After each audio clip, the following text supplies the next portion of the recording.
Hello everybody, welcome back to another stream that's been checks time. Yeah, it's been a while.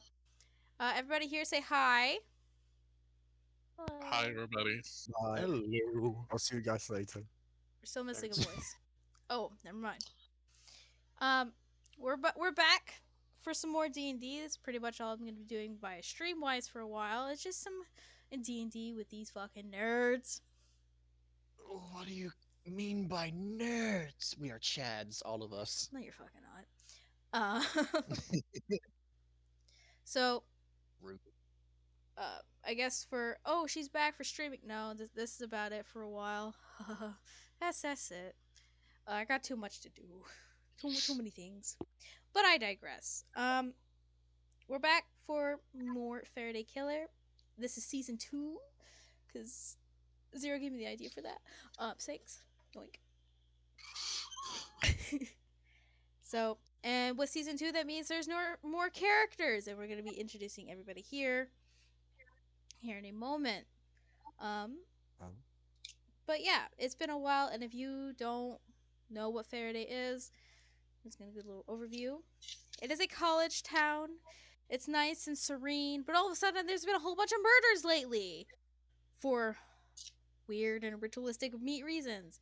And the police are not really doing much about it, and it's our heroes, the three main heroes that started this campaign, and eventually the newer people here's job to figure out what everything is. They've kind of figured it out, and they're trying to stop it, because if they don't stop it, the apocalypse or the end of the world will come and everyone will just die. I don't think they want their characters to just die. Do you guys? It depends on the day. do I have a choice in this matter? I mean, yeah, you kind of do, whether you want to help with stopping the end of the world or not. I thought I'm very close to getting smitten. Has anybody investigated multiverse time travel here? Wow, that is the Not nerdiest yet. thing so far. We're playing D&D. Holy shit. Goddamn. But it is possible. So, yeah. That's pretty much it. And if you want to see the past sessions of Faraday, they're on my YouTube, which should be down below, and you can go watch that. But they're pretty long because it's D&D, and 30 minutes of D&D. That's not D&D. That's just just check the VODs. chilling with.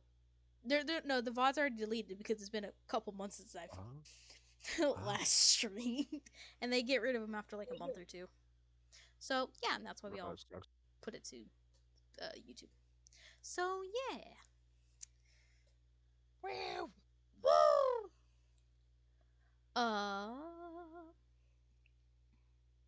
Right. Well, we're gonna get into this, and if I'm really bad at it, not sorry. It's been a Bit while. out of practice, but you know. Oh, little rusty. A wee bit rusty. So we're gonna go and huh? What? What'd you say? I just said I blame bedroom. You know what? Yeah. It's Felix's fault. No, I'm kidding. Just Claire's life's fault. it's Claire's fault. Just life happened, and that's why it was on hiatus for a while. But you know what? That's pretty standard for D&D. Let's be honest. Season 2 was under development. Yeah, season 2. You know, this is all pre-recorded. So Lamau, season 5 No, is I our think I introduction. You kids. We have kids. Season 5. The end of the world is coming eventually.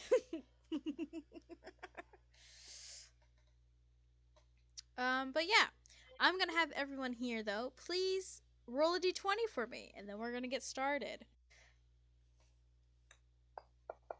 Oh look, and we're on fantasy grounds. No more roll 20. It's gonna be fancy stuff. And I think it'll be fun. Also, you guys can't change your dice if you haven't done so already. Wait, what? Yeah, you Oh. can change the colors of your dice.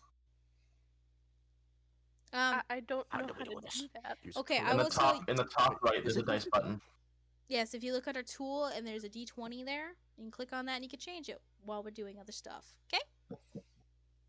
Magical. Wait, what? I know, right? Oh my god. In tool? Yeah, in tool, and then there's like a d20. It's like all the way to the right. All right. Let's. You know what? I'm gonna cast die in the tower. We're gonna see. Okay. So, Fidrum, how's it going? What? Wasn't prepared for this. Ah, classic bedroom. Oh, you. Welcome Oh, back, everybody. Fidrum. Welcome back. All right, Felix. Listen, I was browsing dice while you do this to me. Because you rolled higher, and I was seeing on who should go Yeah. who should go first or not, and I just rolled dice for Motherfucker. that. Hey You man, know you how just this roll. works. We've done it already twice. We've done it a At lot. least. All right, Right. so What do you want me to tell? Do you want me to tell everything that I've sent, or well, you don't have to do everything, but maybe just a little bit. Um, so just a little context for everybody here at home, and then also here at the in our studios, which is our bedrooms or living room, wherever. Um, it's both in in the the same thing? setting, huh? Nothing? Continue. Uh huh. So in the setting of where we're all over everybody's at, I kind of forgot how to do this. See, told you a little rusty. It's been a couple weeks since the last D&D session, that took place in game. So it has been about roughly 3 weeks. Our characters they got done with exams and everything like that. I'm pretty sure they did that before the end of season one, essentially. Hi, Maddie. It's been a while. Anyways, so they are now officially beginning on a winter break.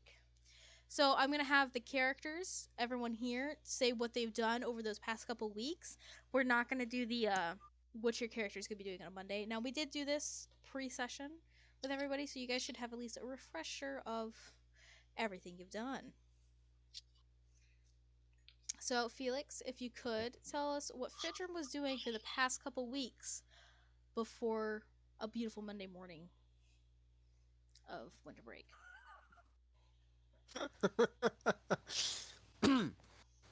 Right.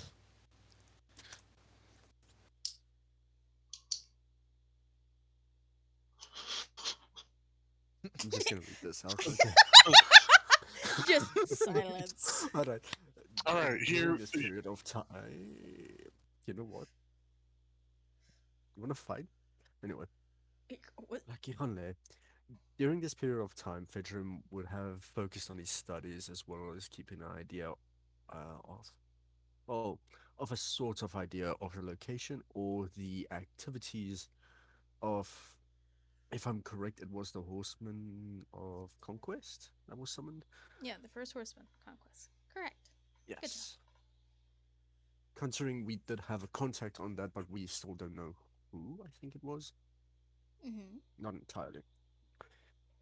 We did have an idea as to what the user was. Mm-hmm. Just don't think I wrote that down. Um,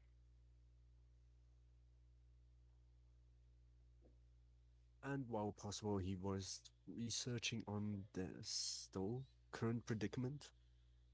Um, yes, with the help of one of the lords, because you know he's suckish with computers, but over time he's gotten better. It's gotten better. He's learned the art of electronics. He is unstoppable now. He doesn't use one finger to tap a key. He uses two. Oh my god. Anyway. Oh. But due to circumstances of what has happened, having felt like he has failed at failed in the last major event, such as the capture, or at least stopping the first sacrifice. Now, due to him feeling that justice or vengeance, if you would, one of the two, it depends on the person. He felt that that was taken away from him at the time. Thus, with him not sleeping as much as he probably should, he has become very stressed. Um, a sense of self-loathing and as well as the sense of failing has been building up pressure on him.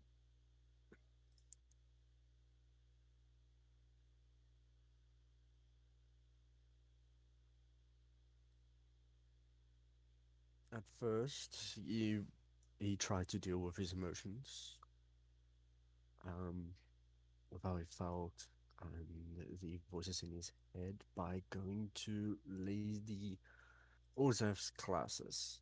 Now, that would be mostly for either sparring or martial practices. Um, though that would have quickly gotten out of hand with him having more and more losing control of himself due to his mentality. So if he was permitted to allow to combat students beforehand, he would have ended up hurting one of them or anything else or would have at least gotten out of hand, going a bit too far. Now, out of sheer guilt, he would try or an attempt to offer healing, but the event would have dropped another layer of doubt on himself and a few other things. So during such a time, especially even during the sparring, um, when he's mostly at free, he would either lock himself in his room, not being seen, or he would have gotten lost in the library. Now, with that, for a bit of a just for RP flavor, Page, you would have your plant would have seen everything as it was settled on the window bench, so it would see his entire descent. Um, Later on in the time, he would have gone out, but mostly in at night and sneaking out to partake in his all nightly activities. So he might have gotten a little bit or accidentally gotten gotten a part of the wrong groups for just a few moments. Whether that or not that goes on, no idea. He has also slowly stopped visiting the old goblin, the Boblin the goblin, as well as his Poro. Try, but during the time of his visit, he was at his best trying to wear a little mask. Um, During the earlier times of his descent, he'd have attempted a call on both Page and Fizz, both just a call, but would apologize and use the excuse of having not found anything of use for the current circumstances and leaving the matter there and not having any form of communication after that. He is also actively trying to avoid both the headmistress and Lord Mazarov during these times.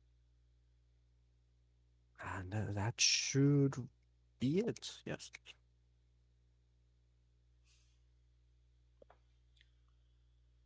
That is amazing how much detail was put in that. Thank you very much. If I sound sarcastic, it's really not.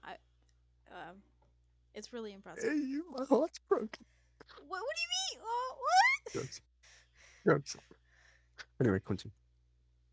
I don't know. Still is really good, and I'm happy that this much has been put in to characters. It's great. I love that. Um, Okay. huh? What? Okay, makes sense. Oh, they're gonna say you're gonna cry, and I'm like, bro, what? No. Um, Crying is for pussies. well, have you looked in the mirror recently? Shit. Damn. Damn. I digress. That's really good to hear that your character is doing those things. Not really doing some of the things, but it's good to hear. This is what he's been doing in the meantime. At least now we know. Sounds like Yeah, Fidrin seven needs. time months descent. Yeah, Man's going mad. slowly going mad. So we're gonna see how well that develops during sessions. All right. Next to tell us what their character's been doing for the past couple weeks is a Paige Helliot. What's your character been doing the past couple weeks? Paige, for the past couple of weeks, have definitely gone down a like Fedrim have gone down into a spiral, but instead of like kind of a self-loathing, she's kind of gone down a very heroic, self-righteous spiral. So the whole entire time after like the conversation that we've had um, with the headmasters of the Warlock School, the Purple Rose, and how we learned like a bunch of stuff during that, and how pissed she was. She, instead of holding on to that grudge, has fully channeled it into trying to like figure out how to help the situation and make sure that her colleagues are safe during this because of the poems that we found and just how scary and likely her friends might be potential targets for future sacrifices. And so she's fully put herself into research mode of just what she can do to either prevent this from happening or stop the attacks or keep her friends safe during said attacks. And that involves a lot of her studying like demonology and stuff like that, where it's her going into deep dives of just like what demons, like the difference between said demons and like how to identify them and what each demon his like strengths weaknesses are and just literally anything that she can get her hands on either in the Faraday library or in the Purple Rose library. Um, and in these studies, she's also remembered past information about the Horseman Academy scholarship Mm-hmm. and is trying to figure out a way to is trying to figure out and find evidence slash just information about it and if it's a good lead slash link to everything happening to the people and whether or not Professor or Headmaster Romulus has anything to do with this. Okay. You guys are really just coming out with a bang this time around. I'm so excited and happy for this. All right. So this is what Paige, just what Chase's slash Paige has been doing for these past couple of weeks. Pretty interesting. Okay, the next person to go on our list is a brand new person, and she's gonna have to introduce her character just a tinge bit for everybody, if that's okay.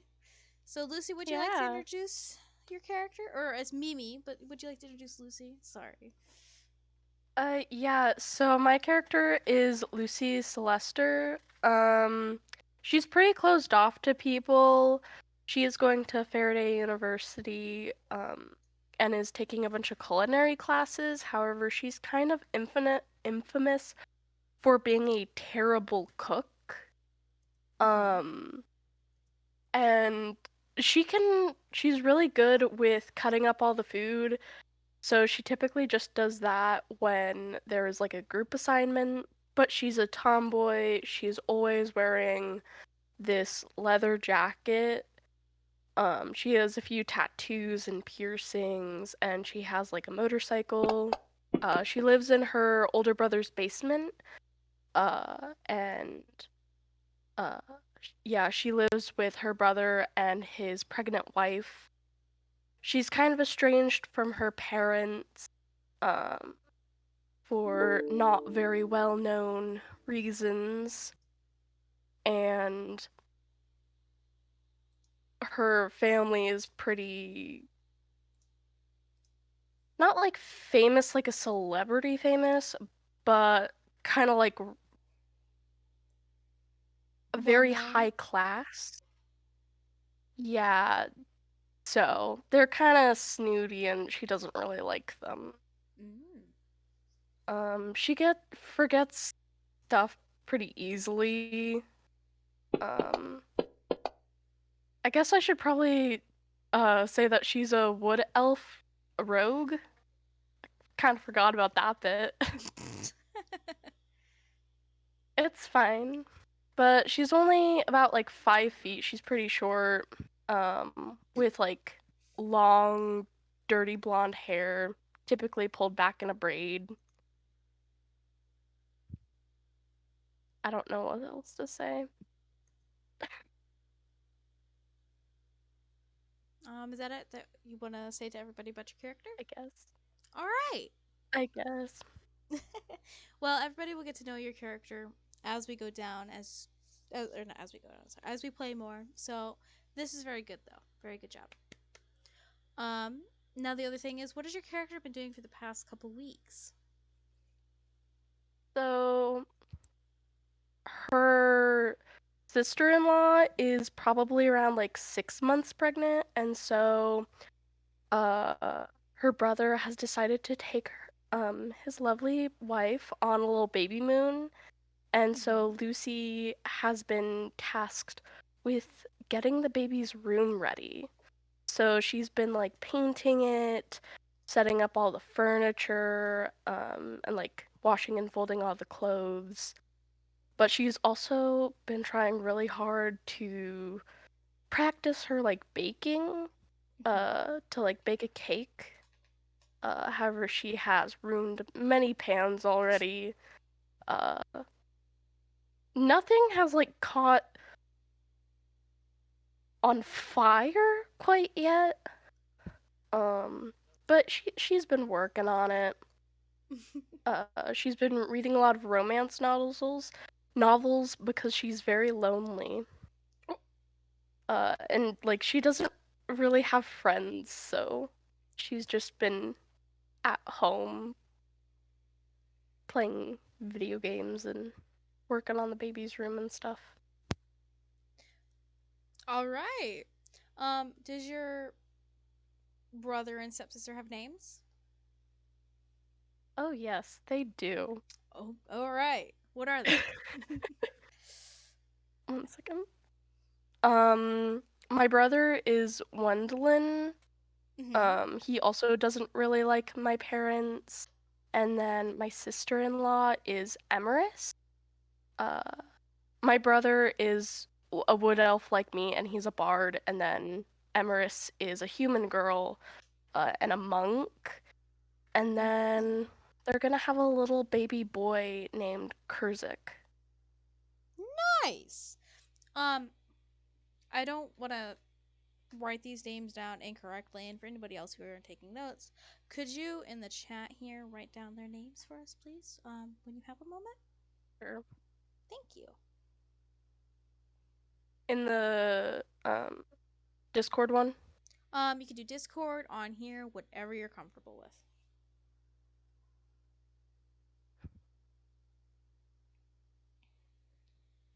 I'm gonna make sure I don't have any. Oh, I'm on not. I have potential of Discord. Badoops. Need to take care of that. Maybe Discord doesn't die on me. There we go. Now we fix that. Okay. Is there anything else you want to talk about with your character or what they've been doing? Not really. Okay. Then the next person we're going to be talking to or talking with is a favorite of ours. Like everybody else here is a favorite, though. Or a favorite of ours to pick on, really. Fisk Lowspire, the first. What has your character been Absolutely. doing? So with the upcoming possible threat to his life, Mm-hmm. he has basically just gone to the Warlock Academy just to hide out, basically. He takes all class stuff from a USB drive from Pete, his best friend and roommate. And so he's been doing all of his class stuff via that. And while this has been going on, he's been searching for ways to maybe lessen his chances of death to Mhm. bring back the oncoming evil. So he's been pouring through books, old texts in the library of the old academy, as well as taking courses from Wrath. He's been trying to. He's not exactly the strongest, so he's been trying to learn how to defend himself a little bit more physically in case anything non-magical comes to hunt for him. But he mentally is just like a scared little puppy about everything.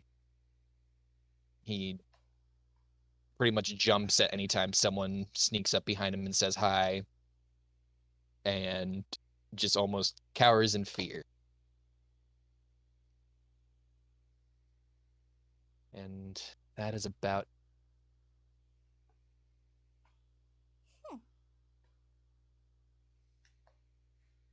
Very good. I'm gonna probably keep saying this though. Y'all are doing really great with this, so it makes me very happy. All right. So our last new person in person to talk about what their character has been doing, is a lovely new person. He's gonna introduce his character, and then he'll tell us what his character's been doing for the past couple weeks. Um, Cags, how do you say your name? Shit, you got the weirdest name here. Is Kazgim really that complex? Kazgim, Really? honestly, sometimes it's the biggest one here, and I'm also not used to this name. Kazgim Starkstone, Oh god. glorious rock gnome. He comes from the long Starkstone dynasty of nothing. We're just rich robber barons. We hate you and we want your money. But he doesn't like that, so he's become very estranged from his family, and he follows in the guidance of Cthulhu. He's a zealot barbarian. Um, and over this past few weeks, he's just been working his bars, doing his studies. He's heard dark whispers from Fidrum, who frequents the bar. But he's also very drunk, so Kazgim's not real keen on believing these dark whispers from the drunkards at his bar. Which bar do you work at? I thought there's only one in town. Well, there's The several. well, I know the one. Restless. The young and the restless. I work there.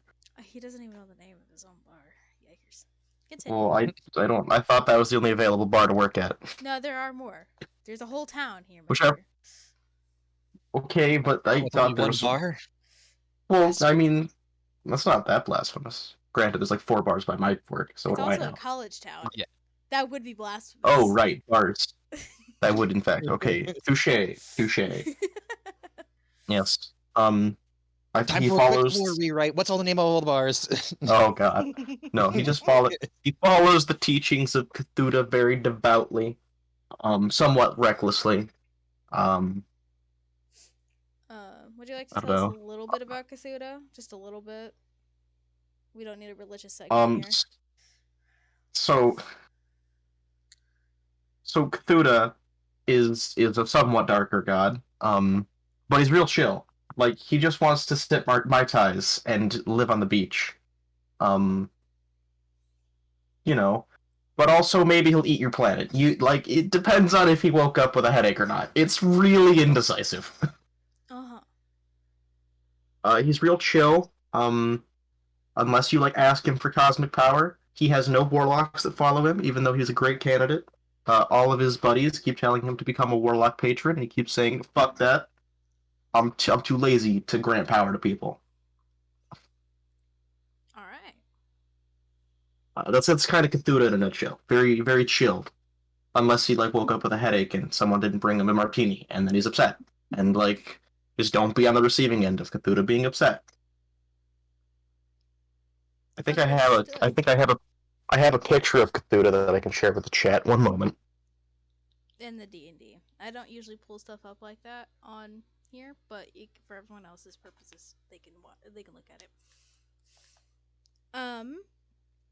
Is there anything else about your character that you would like to share with the class here? He's pretty strong. He's very smart, but he has no application for his smarts. Hence, because of his rich upbringing. So, kind of just vibes. And he's in geology club and chess club. Other than that, that's all I got. And then I'm sharing Cthulhu in the chat of Discord. And that about wraps it up. All right.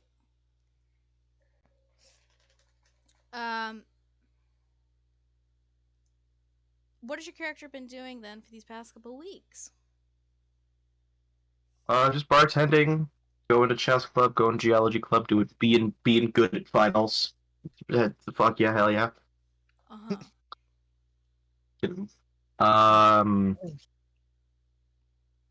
Praying to Cthulhu every night, and then he's on break now, so he's sweeping in on this fine Monday morning. Sweeping. Okay. Oh, we haven't got to that part yet. We'll get there. Oh right. Well, All right. I was using my notes from session 0.5. Yeah, that's fine.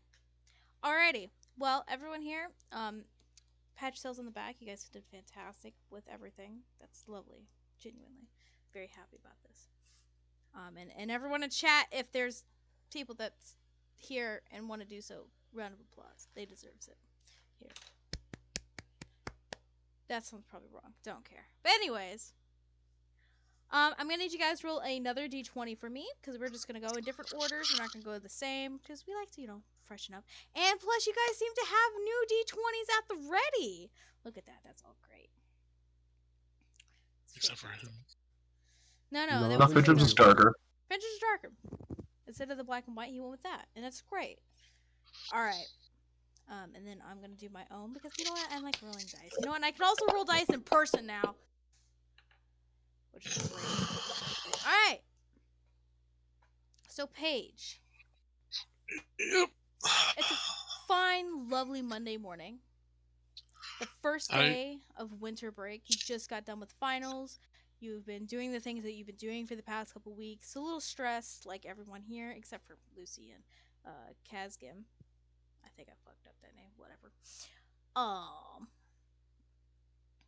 And you wake up to a beautiful Monday morning. What is your character doing?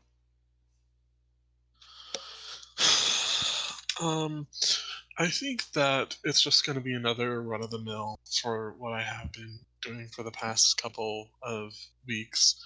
I'll start my morning how I have done for however long. I get dressed, go downstairs, make coffee, and I greet my mom before she goes and gets finals graded and everything for everybody. And then I leave the house and head straight to the library at the Purple Rose Academy. All right. We're going to go to the next person so we can kind of keep this on the roll because you might meet other people there. We're going to stop there. All right. The next person to go is going to be Lucy. What is your character doing on a fine, lovely Monday morning at the start of winter break? Well, she went and she dropped her brother and sister-in-law off at the airport, decided to come home, and kind of organize all the stuff that she needs to set up in the baby's room, just like putting it in piles. And she's pretty tired after that. Makes herself a snack. And then definitely gets like an energy drink. And then sits down, watches some TV, accidentally falls asleep until the next morning. All right. All right, and the next person that'll be going is Fisk. What's your character doing on a fine, lovely Monday morning at the start of winter break? So he in his panic state does not sleep very well. He gets faint little like glances of the horseman and his horse just in the peripherals of his vision, just seeing conquest and seeing what her name had it here, Nikita, I think it was. Yeah, Nikita. Yeah, Nikita, and just seeing her in her like bloodied state when she killed herself to summon the horseman, just pointing at me. And so he's just kind of in the corner of his bed, just panicking. And then he just tells himself, "It's not real. It's not real. It's not real. It's not real." Then he just forces himself up and goes over to go and try and force himself to eat something to try and calm himself down. So he goes over to the kitchen space over in the Warlock Academy.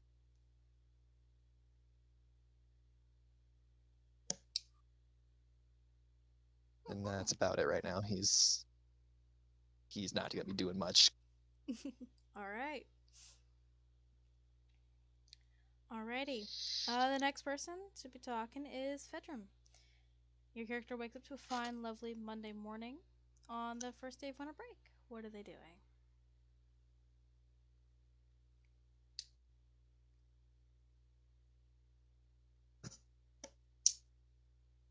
Uh-oh, did Felix die? Well, Oh, okay, never mind. Sorry. bland breakfast. Okay, Oh, what kind God. of breakfast, though?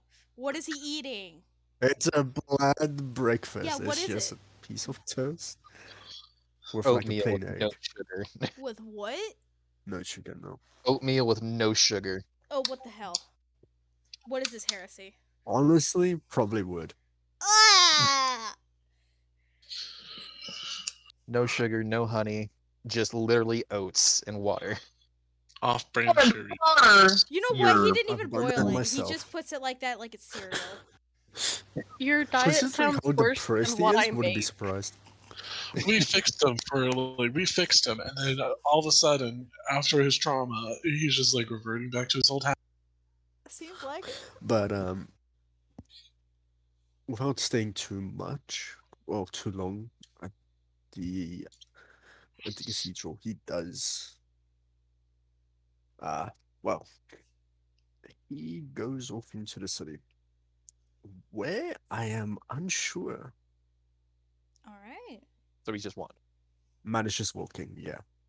If he gets hit by a car, that's the car's fault, not his. Can you roll me a d4? Oh no! Nutty? Okay. You're so. Your character starts heading south of the cathedral towards the south side of the city. Lovely. So more towards the bank or the bar, stuff like that. Is there anything he's thinking while doing this, or is it just mindless wandering at this point? Right now, mindless wandering. He's just trying to focus on all the activity so that he doesn't hear anything at this point. Mm-hmm. All right. And the last person to go is Kazgim. What is your character doing on a fine, lovely Monday morning at the start of winter break? Oh, he slept in so hard. Like, he just broke his alarm clock last night.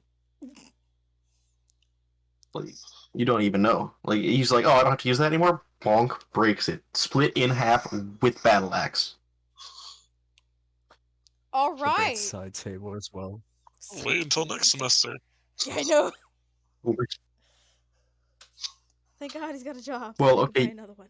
You work at a bar? You want to get up in the early morning? Well, I'll tell you what. Well, That sounds like a you problem. well, as your character is sleeping in, you get awakened by a phone call. That, your phone's on the bottom of the ground. There's a couple cracks in it. But you get awakened by a phone call.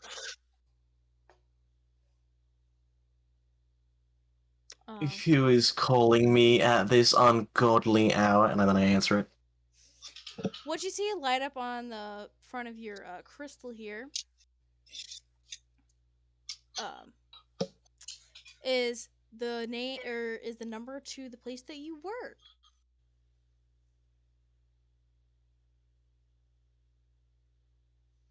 You better not want me to cover the brunch shift.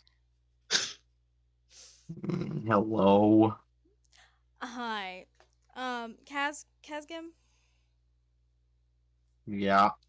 Hi. So there was a massive rager last night, and we kind of need some help with the bar being covered as we clean up everything. Can you come in today, please? Like getting overtime pay. Yeah. Yeah, you are. You hear him put his hand over his phone, like, we're paying him, right? I guess. And he comes back. Yeah, we're paying you.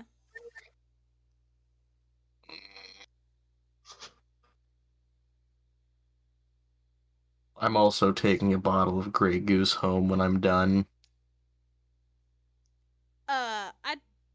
It's not Grey Goose here in this universe. It's Goose Grey. Thank you. Sorry. No I'm copyright. taking a bottle. I'm taking a big bottle of vodka home once I'm done with this. I mean, as long as you're willing to pay for it, then yeah, go ahead, bud. Yeah, I'll definitely be doing that. Mm-hmm. If not, we'll be taking it out of your check. There. Yeah. Alrighty, we'll see you in So- about 30, if that's okay. Alright, talk to you later. Bye. Click. 30. Click. I'm definitely asking my manager to comp that. Hangs up. What does your character do now, knowing that he's been called into work to work a morning /brunch shift?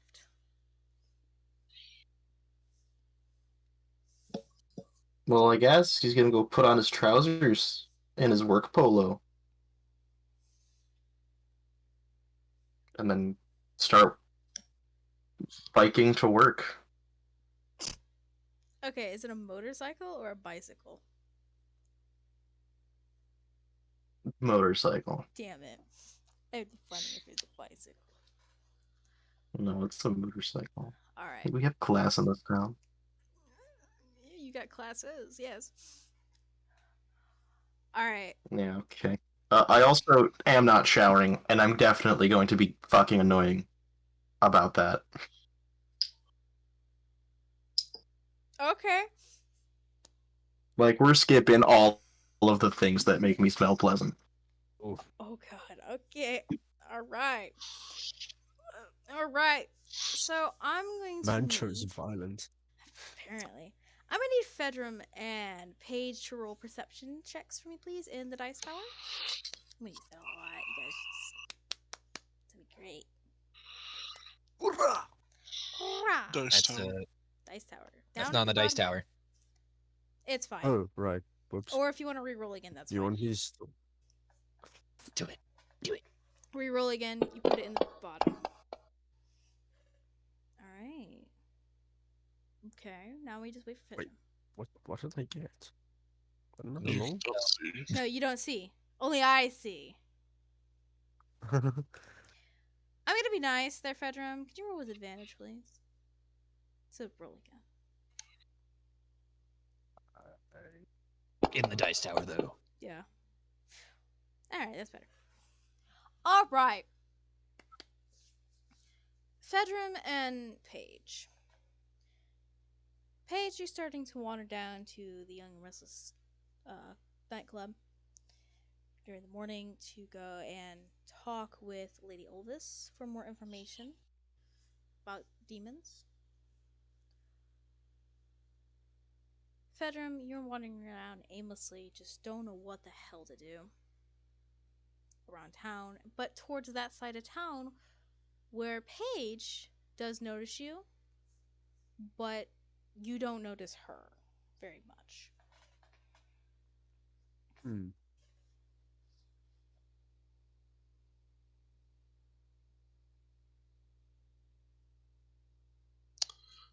Okay, so I see Fedram, but he doesn't see me, really.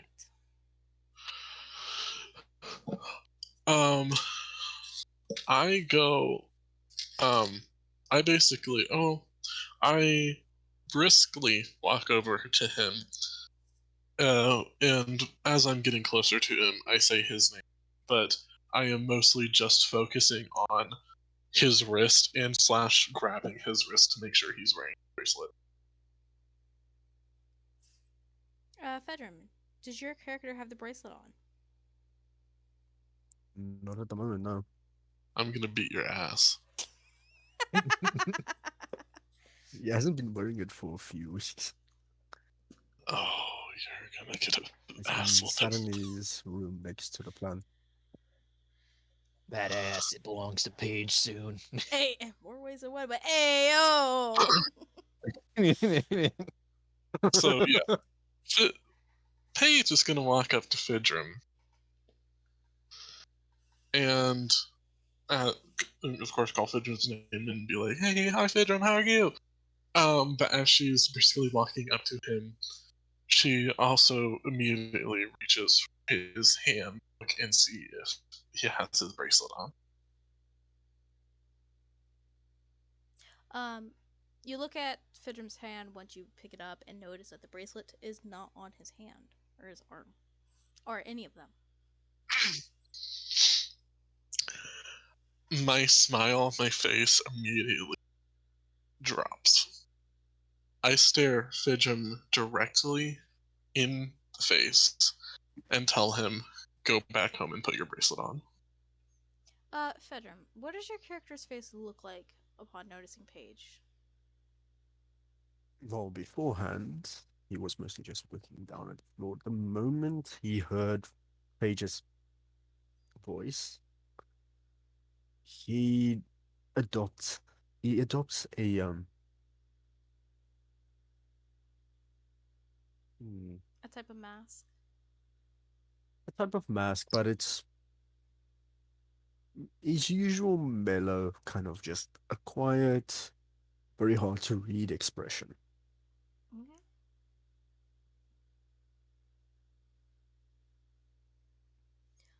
After hearing what Paige has So, said, what does mm, Fedrum do now? mm, Sorry, go ahead. mm. um, on response to Paige,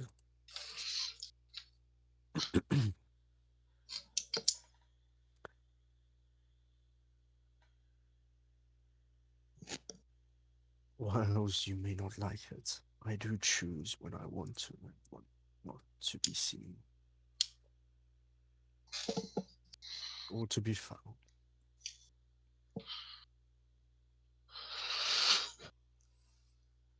Paige gets extremely close to his face with her face and looks him dead in the eyes and goes, "I understand that, but that bracelet needs to be on you whenever you leave this house. Because if not, something might bad happen to you, and I don't know if we can find you. So please go back home and put on the bracelet, and then you can do whatever."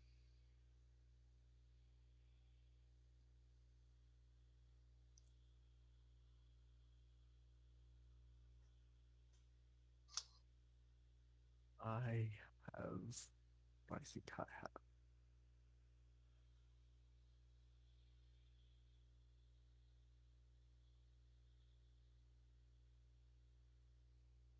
Um,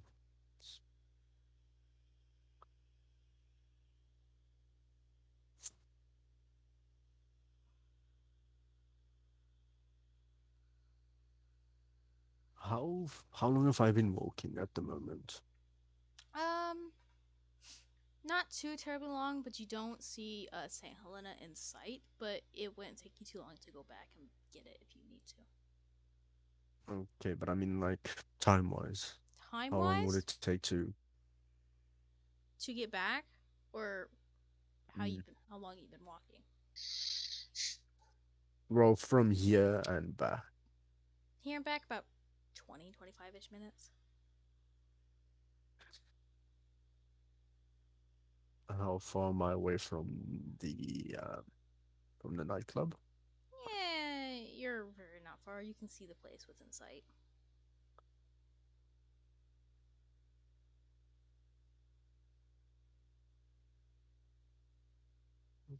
Okay.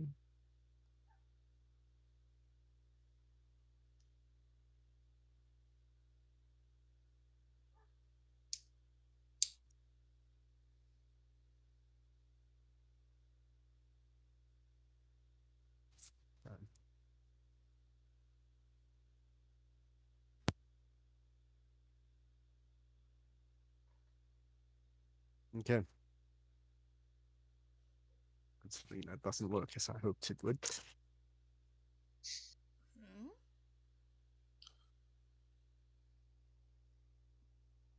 What's going on? Does Paige have a bracelet? Does Paige have a bracelet? No. No. She does not. That's fine.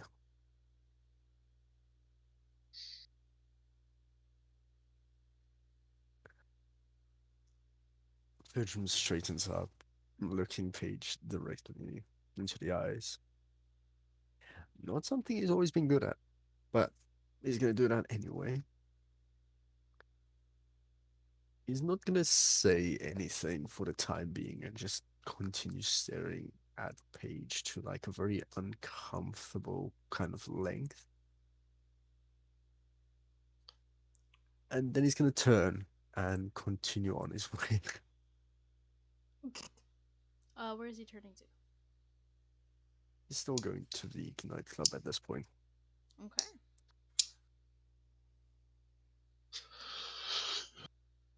Paige sees this happening, and she immediately takes her hands and rubs her like forehead/temples, being like, "I did not need this headache today." So I start walking after him and ask him, "At least where the fuck are you going?"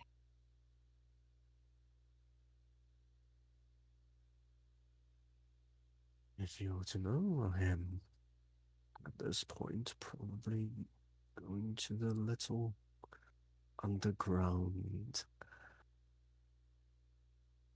group of misfits at this point, considering whatever else a warlock may be called.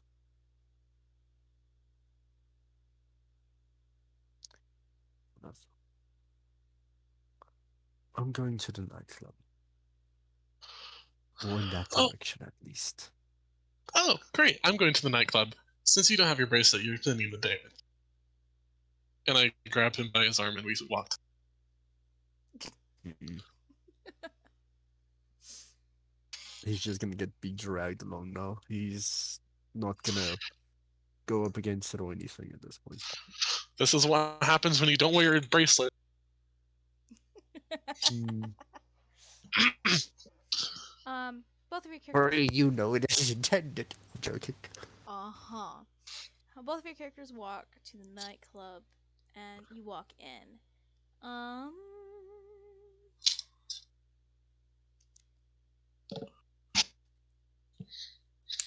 Lucy. Yeah. She's like, oh no. Your character has been doing a lot this morning, doing a whole bunch of stuff. Yeah. She's taking a nap, potentially gonna sleep for the rest Yeah. of the day. That's the plan at least. Yeah, so the funny thing is, you also get a phone call. Oh no. You see it's from your brother. Mm-hmm. Do you answer said phone call?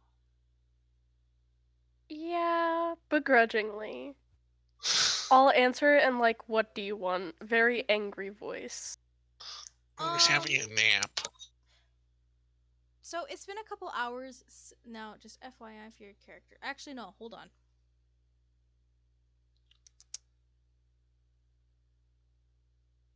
Can you roll me a wisdom check for me, please? You can do it in Dice Tower or whatever. I don't know how to do that. Okay. Little fun fact for everybody here. You can go to your Uh-huh. character sheet. So you go to characters. Uh-huh. And I'm going to show everybody here at home too if you ever have fantasy grounds. Oh, and you just pick it up? Okay. Yeah. It's really neat. Dice Tower or chat? Dice Tower. We're going to keep some things secret this time around. I won't do this forever. Ooh, alright. It's weird that we can't see our own rules. Yeah, because it's supposed to be just DM exclusive. Or the dice. Mm. Yeah, DM it's supposed to exclusive. be so DM can. Now, if you're watching on stream, then, I mean, yeah, you can see all your shit. But, I don't know. Don't do that No, you can. I don't care if you're too one of the much. players. No, you can if you are one of the players for now, but when it's in the middle of combat, don't fucking do that. Or if it's like something serious, don't I'm not fucking gonna do look. that. But anyways, you pick up the phone, but you get a reminder that your brother is still on a plane right now. Because he's nowhere, got anywhere to his destination. You dropped him off a couple hours ago, and by the time he's calling you, he would have already been in the plane. Uh-huh. Oh, you said he was a bard, right? Or was that the stepsister? He's a bard, yeah. Okay, and then the stepsister is what again? Sorry? She's a monk. She's not my stepsister. She is my sister-in-law. Sorry. So sorry. I don't know why, but I keep fucking that up lately. My apologies. No, she's a monk. Okay, sister-in-law. I'm so sorry. My apologies. Okay.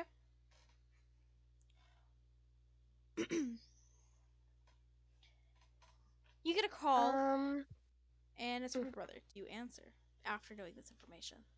Or remembering this information? Yeah, I'm gonna answer, but I'm not gonna say anything. Okay. You answer the phone, and there's just pure silence at the end. Just a bit of static. Uh-huh. I attempt to lower my voice to sound like a dude, and I go, "Hello." Thanks, Joe Biden.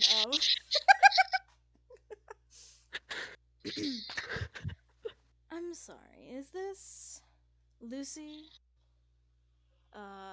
You hear some ruffling of papers. How do you say your last name again? Celester? Celester. Okay, I was gonna say Cut or Se. I'm sorry. Is this Lucy Celester? No, but what do you want? I can get her for you. If you could get her, that would be fantastic. What do you want? You're not Lucy, are you? I'm not just gonna hand the phone over to her without knowing what you want. Oh, this has something to do with her brother. In the background, you hear a bit of a, you know, something is like trying to talk, and a little bit of shuffling of other things. Can I start recording the phone call?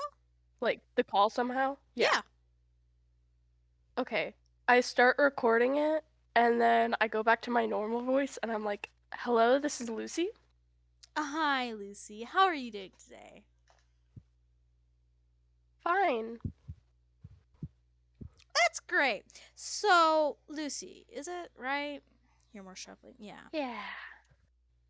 So something happened at the airport earlier today with your brother and sister-in-law. Mhm. And, well, eventually your niece or nephew. However.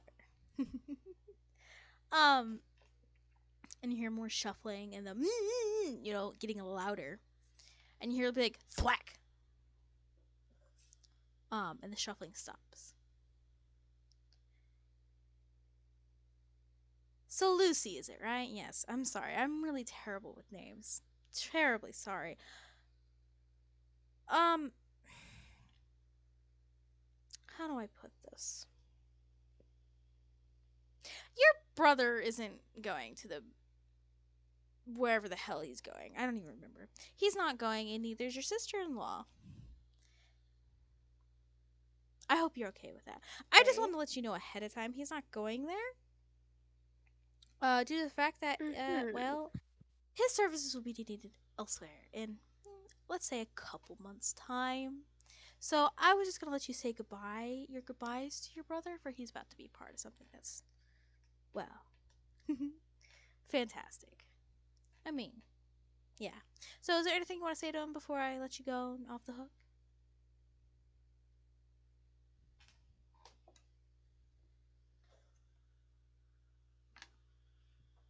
Oh, I mean, if silence is all you have to say, then by all means, I'll hang up now. No, Wendlin, it's gonna be okay, okay? I'll find you. I'll come get you. Sounds like they need you alive for a few months so I can just, I have a few months. I mean, but that was the sorry, I don't do voices. I apologize, but that was the character Oh, you're laughing fine. at your character. Aw, that's cute and adorable. He won't be hearing that either, but it was just funny to hear. And also I just want to also tell your captors that I'm not above torturing you when I find you. So, Oh, by all means, go ahead. okay. Goodbye. And I hang up. Oh, all right. Psychopath. Which one? All the above. Um,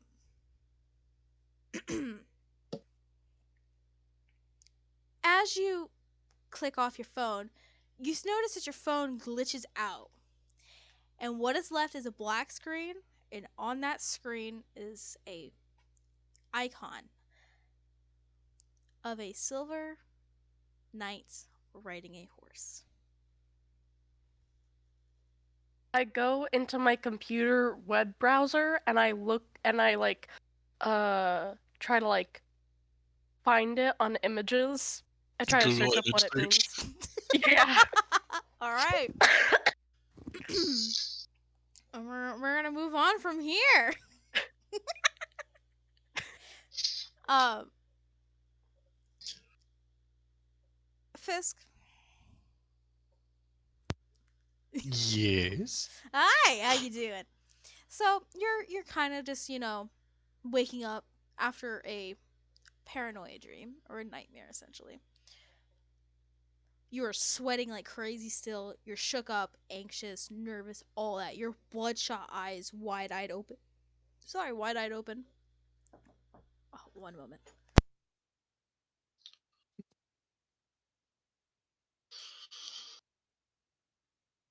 Out of my room, Mom. I'm playing Minecraft.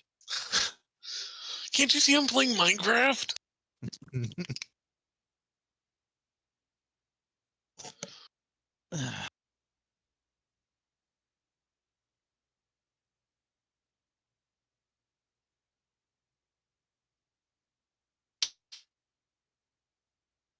Sorry.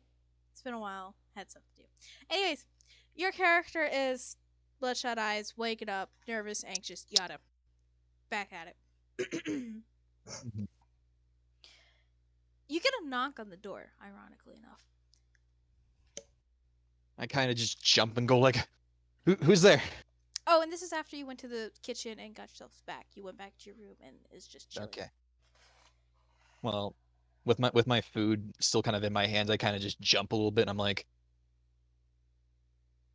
yes? Kind of like shaking with like Yes. cereal, something simple. Not exactly like that, just like Damn it. meek almost. Just like, yes? Okay. Who's there? And shaking. You hear the Yeah. door crack just a tinge. I'm not gonna open it. It's me, Sunset. Hi. Oh, hi there. What if? Would it be okay if I came in? I mean, I guess. Just kind of nervously, just taking bites out of my food, trying to get whatever energy I can. um. Basically, stress eating at this point. Oh God. He opens up the door just a little bit, not a whole bunch, just enough to let him in. Um. He softly closes it behind him. He kind of meekly stands in a bit of the corner away from you to give you your space. He kind of puts his hands in front of him and he looks down. And then he kind of looks up a little bit at you, but like he's looking down, but his eyes look up at you, kind of like puppy dog eyes, like stuff like that. And he's like, Cat, I I do know, have puppy dog eyes. but it's adorable. It's adorable. He's, how are you doing? You know, counting every hour that I'm alive. You never know. Mm, It can that's happen. that's true, but you should be safe here. That's what we thought about one of our patrons here, and then they got scooped up. Well, they got scooped I up well on the outside, not in the realm. still someone that powerful getting scooped up. I don't know. He kind of takes his like paw to his head and kind of scratches it. Like, yeah, that's true. Um, I'm supposed to tell you that Lord Mazaroth wishes to see you when you're ready. Kind of nervously looking down now. Is there any specific reason why they need to see me? I don't know. Just I'm just a messenger. nervously eating my food a little bit now, just kind of quickly eating. He he says no, just a messenger. I have no idea. And he's starting to visually get even more nervous. That in turn just gets Fisk more nervous, and he's just starting to like get all jittery, and eyes starting to twitch a little bit. You notice that he notices with you that you start doing this. Kind of takes a deep breath.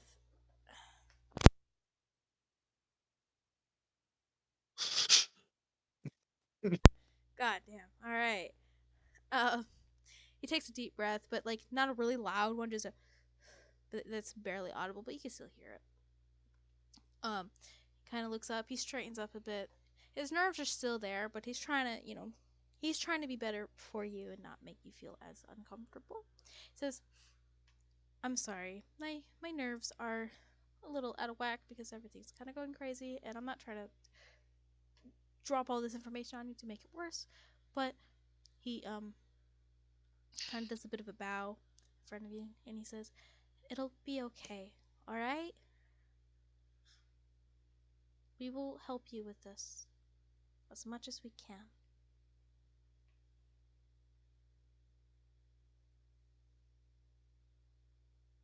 I start to take a deep breath, and then I just immediately just like pretty much just shovel the rest of the cereal into my mouth and just eat it very quickly. And I'm like, okay, Um, uh, I'll be out shortly. Just give me a moment. yeah, before you go, is it okay if I approach you? Yes. He slowly approaches you, kind of like, a person would approach a wild animal. Just, very calm. Doesn't want to spook you. But not like with the hands out, like, "Hey, buddy, how's it going?" Just, slowly approaching you. Why are you trying to touch me? Well, he looks to you and he says, "Would it be okay if I gave you a hug?" I think I'm good for now. I appreciate the sentiment, but I haven't been able to get much sleep, so brain's not wired as it usually is. That's fair. There's one other thing, and if you do not trust this either, I will just be on my way. Is that okay? Okay. You see him pull out his hand in front of you, twirl it, and in front of him there's an orange. He offers it to you, and he says, "Just to help boost your strength and give you energy. They're really good for you." Sure, I'll take it. And I just kind of gently hand still kind of fidgeting a little bit, just kind of gently take it from him and start to just slowly attempt to peel it. His nails are pretty much been bitten to the point where like he doesn't Stick to the have wick. the tips to actually, Yep. so he has to just kind of like punch his finger into there and try and peel it that way. Um, Sunset looks to you, backs up just a little bit, bows to you, and he says, "Well, I'll be on my way now. Like I said, Lord, excuse me, he doesn't do that. Lord Mazaroth is wanting to see you. Have a good day." He bows again and then quickly leaves the room.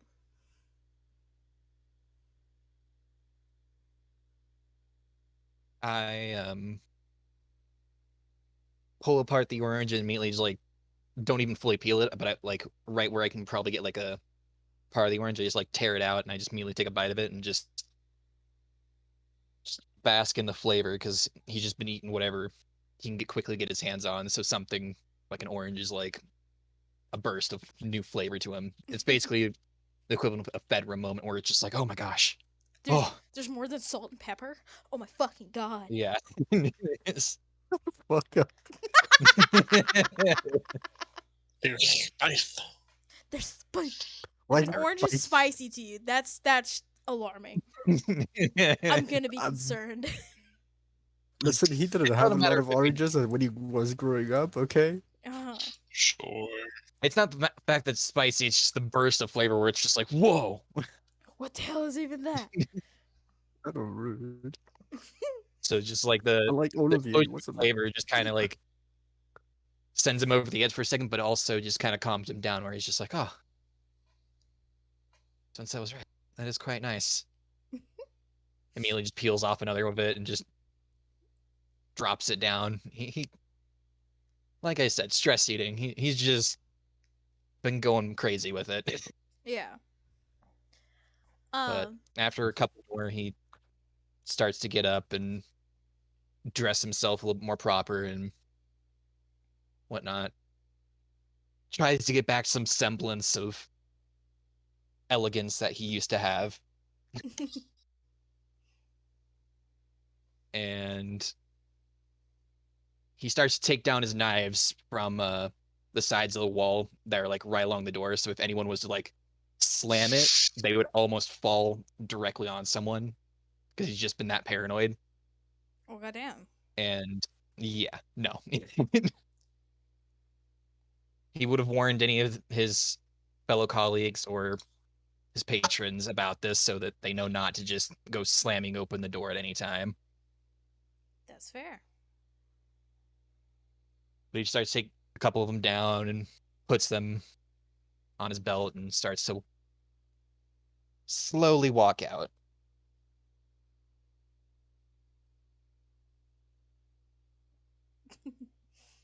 Um.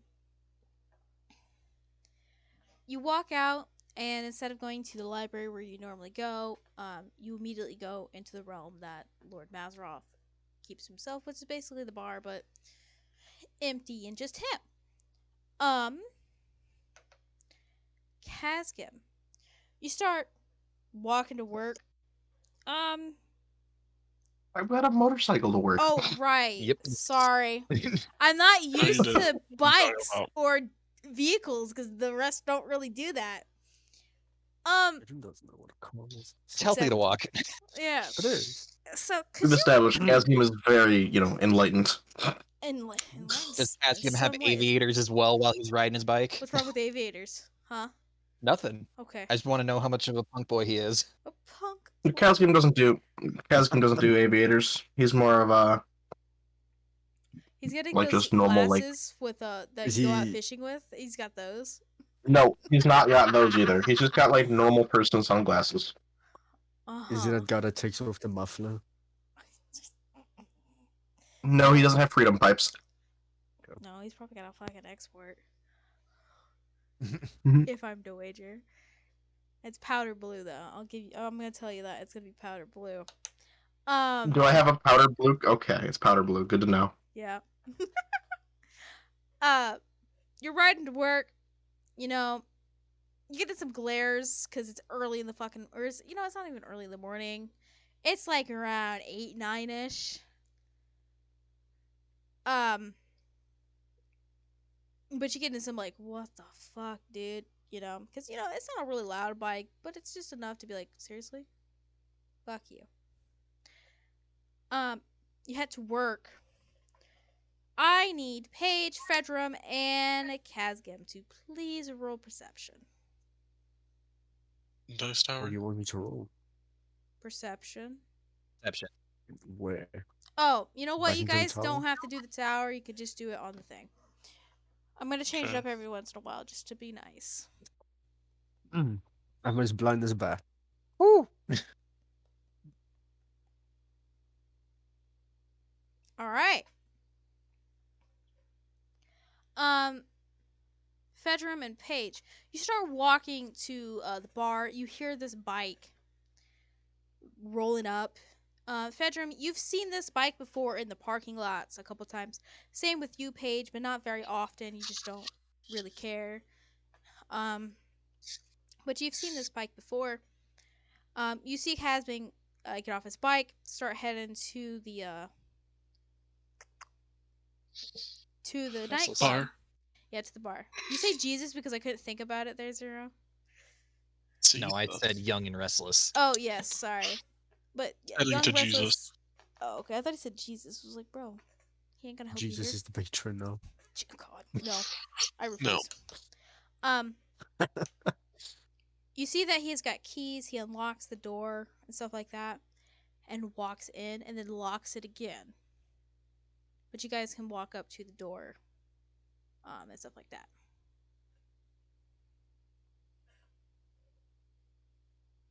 Alright. I mean, I'll just take Fedrum along with the ride. I guess we just walk up to the door. Or is there a separate way to get. Because we're not necessarily going into the bar, we're just trying to get to the library. At least I'm trying to the library. Yep. Is Yeah. there a separate way?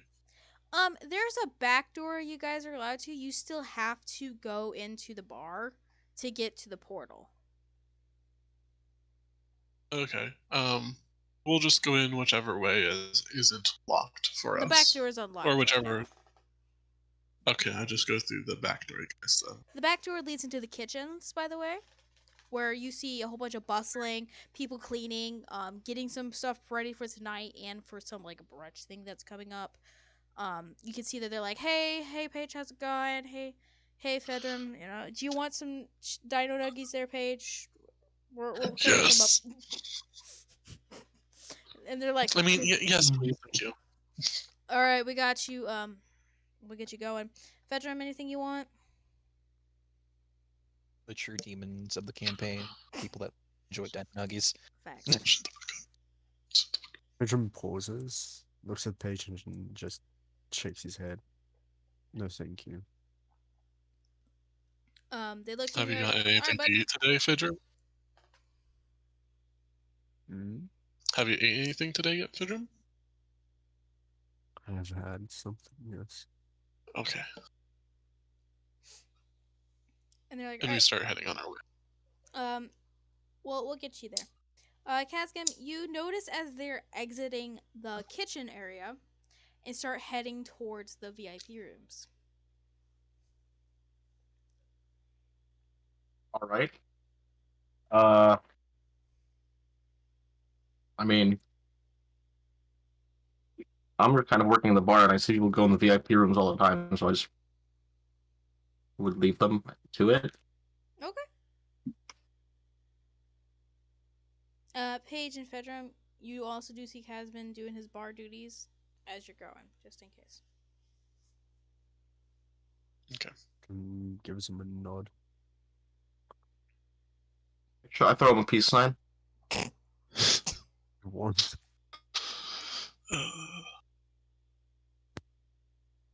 Why would you throw a peace sign at somebody? So I mean. don't know. Buddha bless me, Buddha bless you, brother. Oh, God. Now we have a character even more religious than fucking Fedrum. Bro. Fedrum is quite religious, but he's very tame about it. Just very quiet. He's a quiet person, but He's like the one girl from Ghost Stories, the dub, where she's the religious nut. That's what he is. Yes. Yeah, he's Hell just a yeah. weird one. Oh He's god. just nutty about it. Pedram is the silent type. Yeah, you want to get stabbed in the alley? What? What? Do You you want to offering get a good stabbed in time? the alley? No. No. Depends if I'm feeling spicy that day. Exactly. Still no.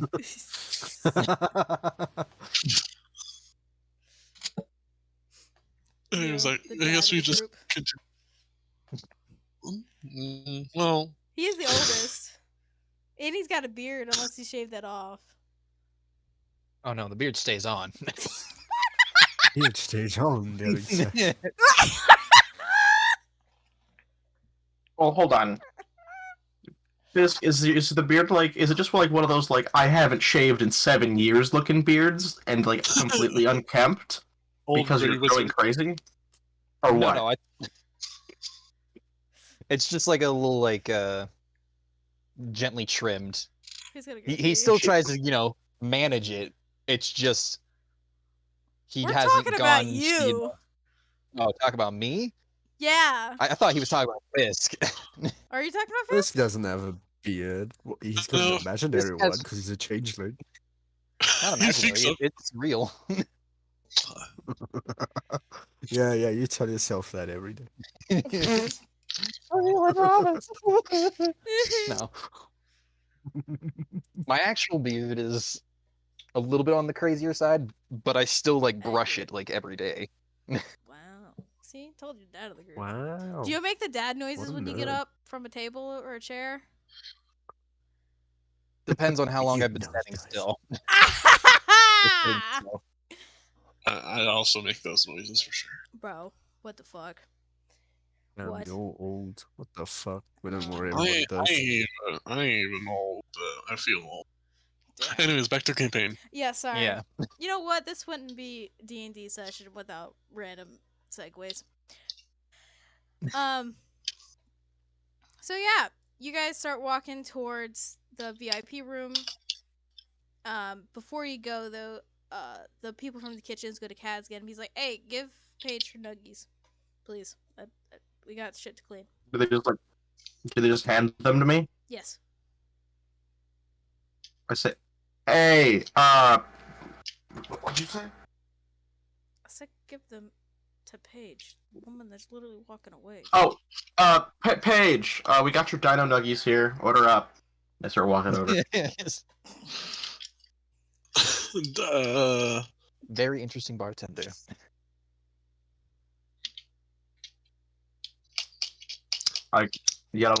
Let out a yawn on my way over. I don't know how I want to play this. I just Well, like Can you roll a d20 for me, Paige? sure. Secret. Yeah. And I'm gonna roll one secret too. Mind if I just chip in? Because I have Just two roll. ideas of how to play it. Either like how my character would actually play I it, rolled or lower than you? What the fuck? Anyways. Like, what the hell? So, I was thinking either your character goes absolutely feral because they haven't eaten breakfast this morning and also dino nuggies, or she's gonna play it off cool. I was gonna like roll, but I guess never mind. So, however you wish to play your character. I'll So- keep my composure because I don't know Kazgim as well. So I'll be like, oh yeah, my dino nuggies. Thank you so Yep. much. you're Wink, welcome. Paige's eyes. Okay, and I That's- also need sorry. Paige and Fedrum to roll advantage on perception, please. Fidrum attempts, would offer to take it if need be. Carry it. Oh, Man perception. does not have the eyes today. You get advantage. You so had you get to roll advantage. one more time. No. Or you can click the little I want advantage the button. Advantage. Don't give me the advantage. No, I'm giving you advantage. Roll again, dipshit. What the Like fuck that. is this? Do it like that. It's fine. That's fine. It's okay. I'll figure it out. All right, So, both of your characters notice Kazgam has an interesting smell to him, and it's not very pleasant. Oh, that's right. Yo. Oh, yeah, I know. I definitely do a like. Yeah, these smell so great. And as that's happening, Blowing her nose I up. notice this. I'm gonna be this is a normal nice page, and I'm gonna use Druidcraft and give him a nice, soothing lavender scent to him. How long does that last? I don't know. Hey, look up. Look. I'm asking that. I'll check because I want to know. Oh, you could look at the spells. I'm pretty sure Druidcraft is in spells. Should I be casting Turn Undead? Pardon? Ooh. He's saying you smell like the dead. I Okay. literally typed in Druid spells NB. What was it called again, Paige? Druidcraft. I don't know. 24 It doesn't hours. necessarily- Yeah. 24 hours. I smell Alright. like lavender for 24. I You're assume I noticed welcome. this, right? Yeah, you start to notice that the smell around you, just in the vicinity, smells like lavender. Did somebody light incense? The hell? I Okay. don't notice anything. Cool. Dino Nuggies, yours. Thank you so Half much. asleep. Stealing that bottle of Grey Goose. Right, okay. It was great. Hey, Great. Kazgam! Yeah?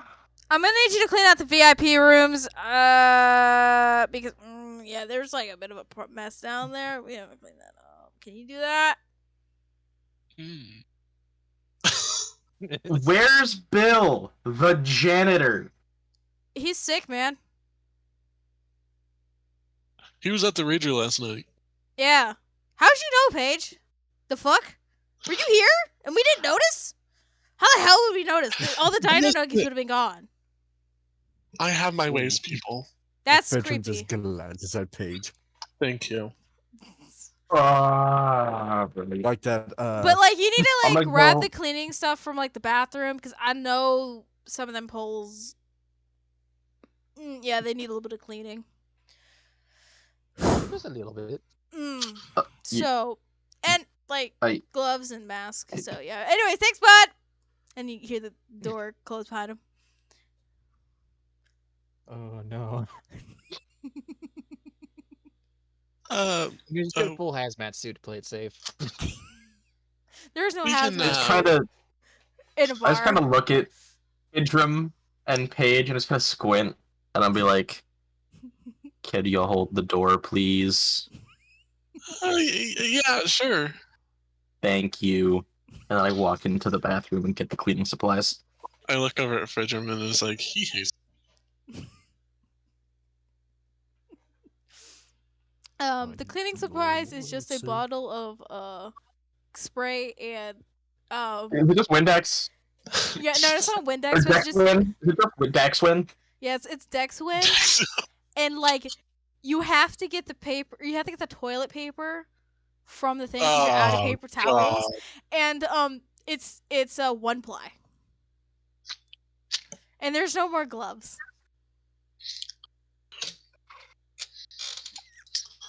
I don't know if you're rolling for these or just being Mm. either way, it's bad. I don't know. I don't think I can do anything to help you. You can't. It's not your I- job to do so. It's I know, but Paige would just see this and be like, "Oh, sweetie. Oh no." I could tidal wave the room for you. Ah, yes, water damage. oh, what does Kazgam I do? take the Dexwin, and I just kind of look at it and like I swish it around a little, and I'm like, It's also Is almost it like a empty. I'm gonna say there's like a quarter of a bottle left, and I'm like, where's Bill's janitor card? And I think about it, and then I'm like, well, better than sit with a thumb up my ass, and I walk back to the VIP room. I don't know about that one, Chief. You go like there's 2 VIP rooms, by the way. You open the first one, it's not that bad. Like there's like some alcohol stains and like spills, but otherwise it's fine, and you clean up very easily. You go to the VIP room, the room where Paige and Fedrum is going to go. This is the one that has the stripper pole in it. Is it a good thing? Uh-huh. Yeah. I mean, the other one has it like a platform. This one has a stripper pole, for funsies. Okay, I'm going to assume I have like 5 spritzes of Dexwin left at this point. Yeah. All right. So you go in there, and it is an absolute wreck. There is just glasses everywhere, food trays, and then you look at the pole. Can you roll perception for me, please?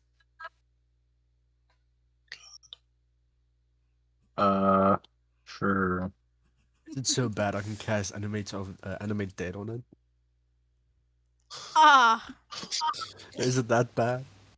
Well, your character doesn't really notice it, but there's some sticky Oh no, substances I'm on asking the out of pole. character.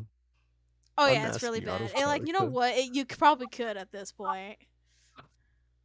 I It's just start like half-assedly cleaning everything with like my 5 spritzes of Dexwin, like and like my dreams falling apart internally. Sorry, I don't have any spell to help you in that.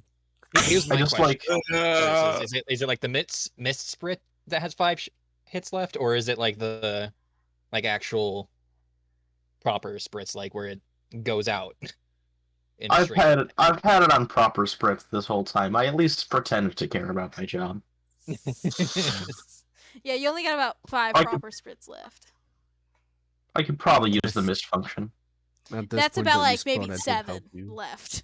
Oh, I could get 7? Well, boy With the howdy. mist. I think about it, and I'm like, well, In the vain attempt.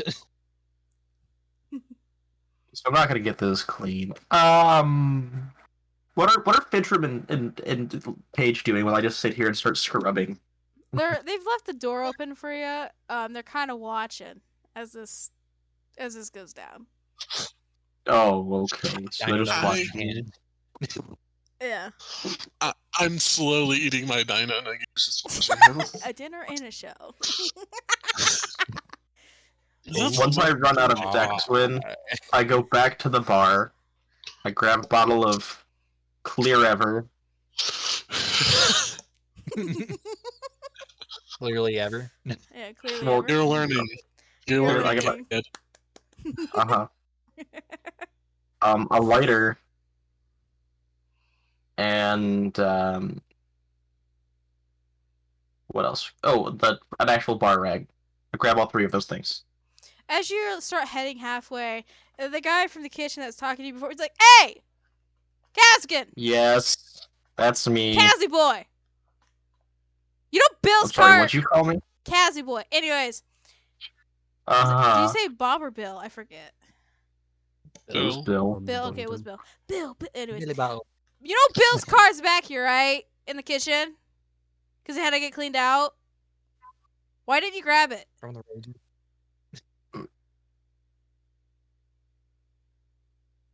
Throw the bottle at him. The empty bottle. The empty bottle, I should say. The empty bottle of what exactly? Of Clear Ever or Dexwin? The Dexwin bottle. Okay.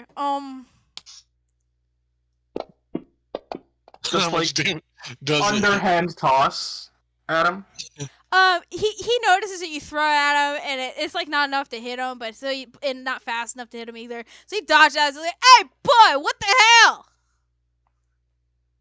You said to grab the cleaning supplies from the bathroom. Yeah, but you also know his card's back here too. I figured you guys were using it back there because the kitchen was a mess when I walked in. Well, yeah, but like you could ask for it because there's other stuff on there. I just know there was that. I thought there was more stuff in the bathroom. I'm sorry. Damn, what fucking side of the bed you wake up on this morning? The side when the phone rang at 10 a.m. That's fucking Or great for eight. you. I've been up since 5 cleaning this damn place. You also didn't stay at work until 4 in the morning. Yeah, and? Just take a No. fucking hour 5 fucking energy drink and just get on with your life. Damn. Or 3 shots Can of I? espresso. Can I? I roll Cast- my eyes and I just start walking to the Can I- cart. Can I cast Charm Person on the or whoever's screaming at Kazgan? Yeah, Can sure. I see? Can I attempt to see if Paige is trying to cast anything? Roll perception. This is Paige's, Actually, no, you're right. version of Paige. You're right fucking there. So, yes, you can. You can. 100%. I grab a hold of her hand, just stopping her. Oh. Hey, yo. Is this With that Fedra being said, forward? considering I know this is gonna take a long fucking time, I am going to cast Unseen Servant to start cleaning this place.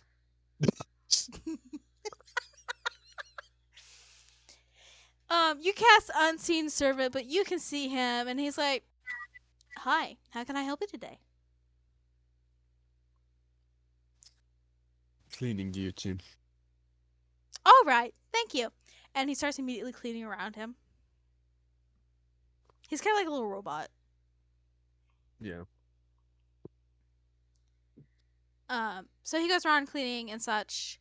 You notice that the the tables and chairs are flipped over. They start writing up. The, like little glasses and everything that's everywhere start getting picked up, just hovering in the middle air for anybody else that's seeing this.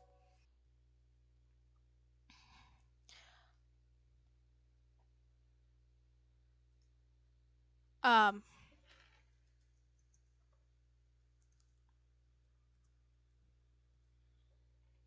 and everything's just starting to get magically cleaner. Paige, you notice this. Kazgan notices this, and the guy in the back, he came back out again to go tell Kazgan something, and then he realizes that the shit's getting cleaned. And he's like, "Hey, good job, Kazgan. You might get a raise after all. Keep up the good work, What about bud. my But there's still the car back here you gotta grab. All right. All right. See you, bud." Okay, I Work cast for Charm Person. tips. Oh god. I'm gonna You know stop Paige what? again. Huh? Hold on. Can I? Go ahead. I'm not gonna interrupt. I'm gonna wait All and watch what right. you guys are doing. What is Paige doing? I said I want to cast Charm Person on first. I'm the Fedrum guy does he's notice that yelling you're at. trying to do that. I'm not. He just I'm gives you a doing it look. on. And I look at Vidrum and remind him about the fucking bracelet. Anyways, I cast Charm Person on him. Fine. It's DC 18 for right. wisdom.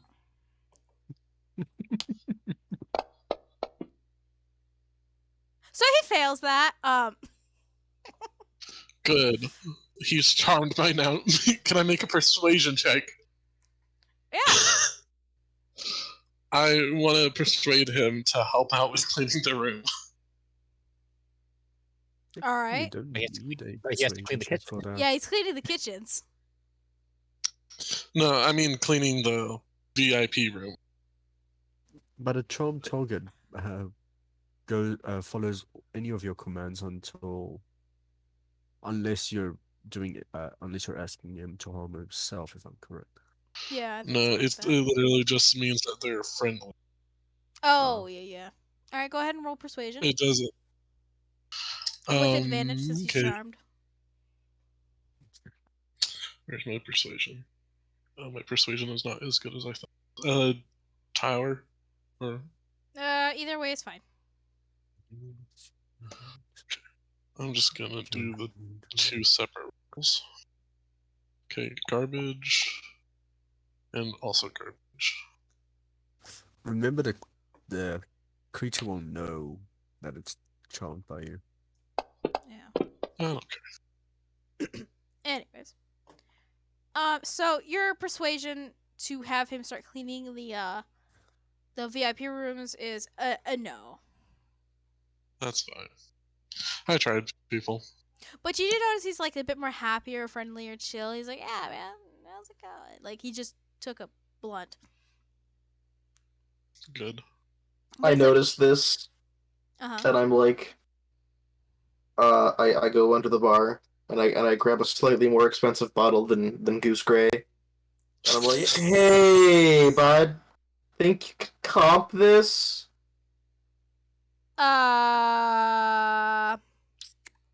What is that I again? feel like I just hold my hand over the and I say it's it's like a chip. It's Stoli. It's cheap.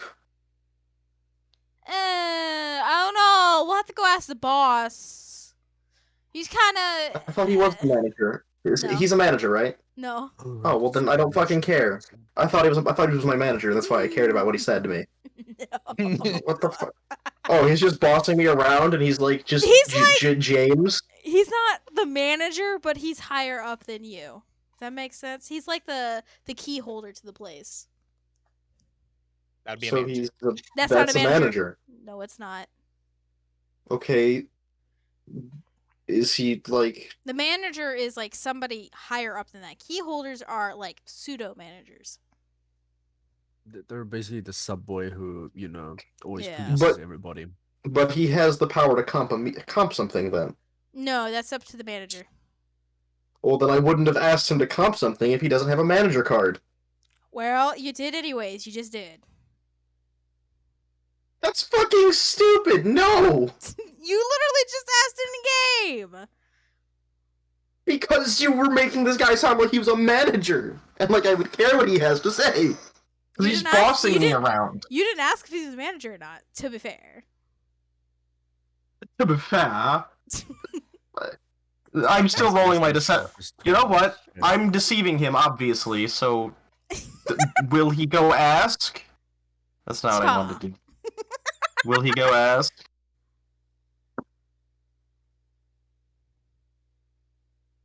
Ah, dude. Saw, dude.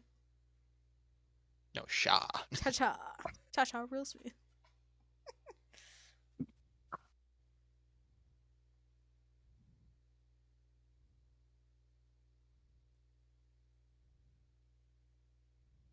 What is the outcome of what I asked to do here? I don't fucking know. I don't see anything.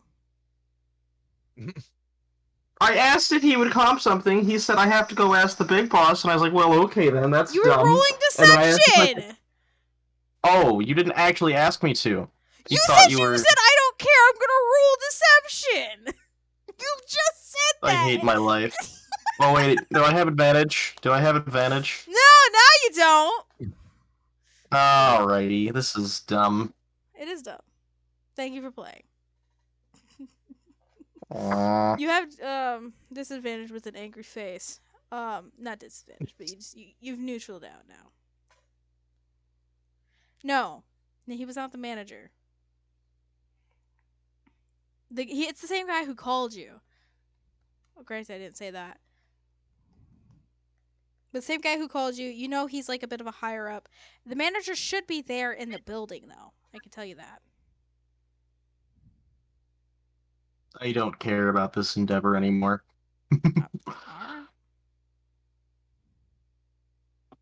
Kazgim is clearly defeated. He has had to scrub the weird shit off of stripper poles, and he's done with it. How far is the servant with the cleaning? Really fast. Like, about half the place is already done. You said to clean, and you gestured to the room, and it's like, Yeah, okay. I told him But the before. room is open, so it's like once the room is done, it kept going. Oh, he's cleaned the entire place? Yeah. Oh, okay, that's fine. He can continue that for the next hour because he lasts for an hour. He'll be way done before the next hour. He'll even get the bathrooms all nice and Oh. squeaky clean. I'm gonna go back to the bar where I was preparing like the Bloody Mary mix for the day. Okay. Well, you start preparing the Bloody Mary mix for the day. You hear some ruckus in the back, but it's just usual clangings of the kitchen's being cleaned. Um, Paige and Fedrum, you guys go into the VIP room now. It's all nice and squeaky clean, no weird odors and odd stains. Um, as you prepare to go through the portal that is there, that's unseen by the eyes of those who don't know, the portal opens, and before you is Fisk and Lord Mazaroth.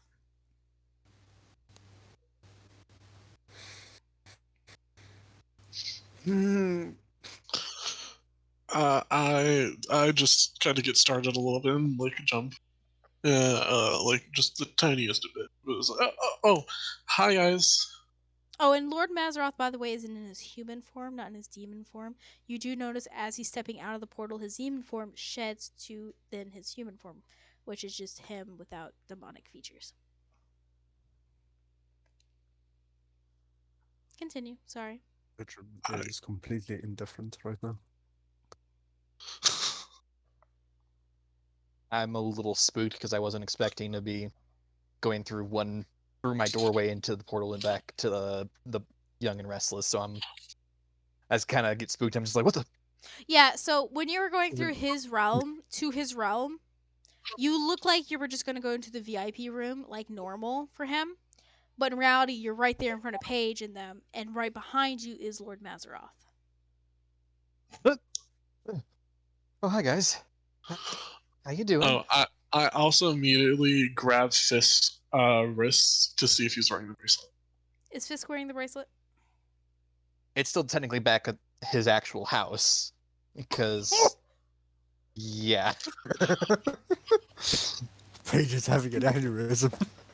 Paige is about to kick so many people's asses. Yeah. I remember that part because I was like, no, he does not have it. So That is you, It's back at his house, like on his desk area. I grab both of Fist's wrists and turn them around, trying to look for the bracelet, and I don't see them. Okay. I look him right in the face, and just look extremely pissed and disappointed.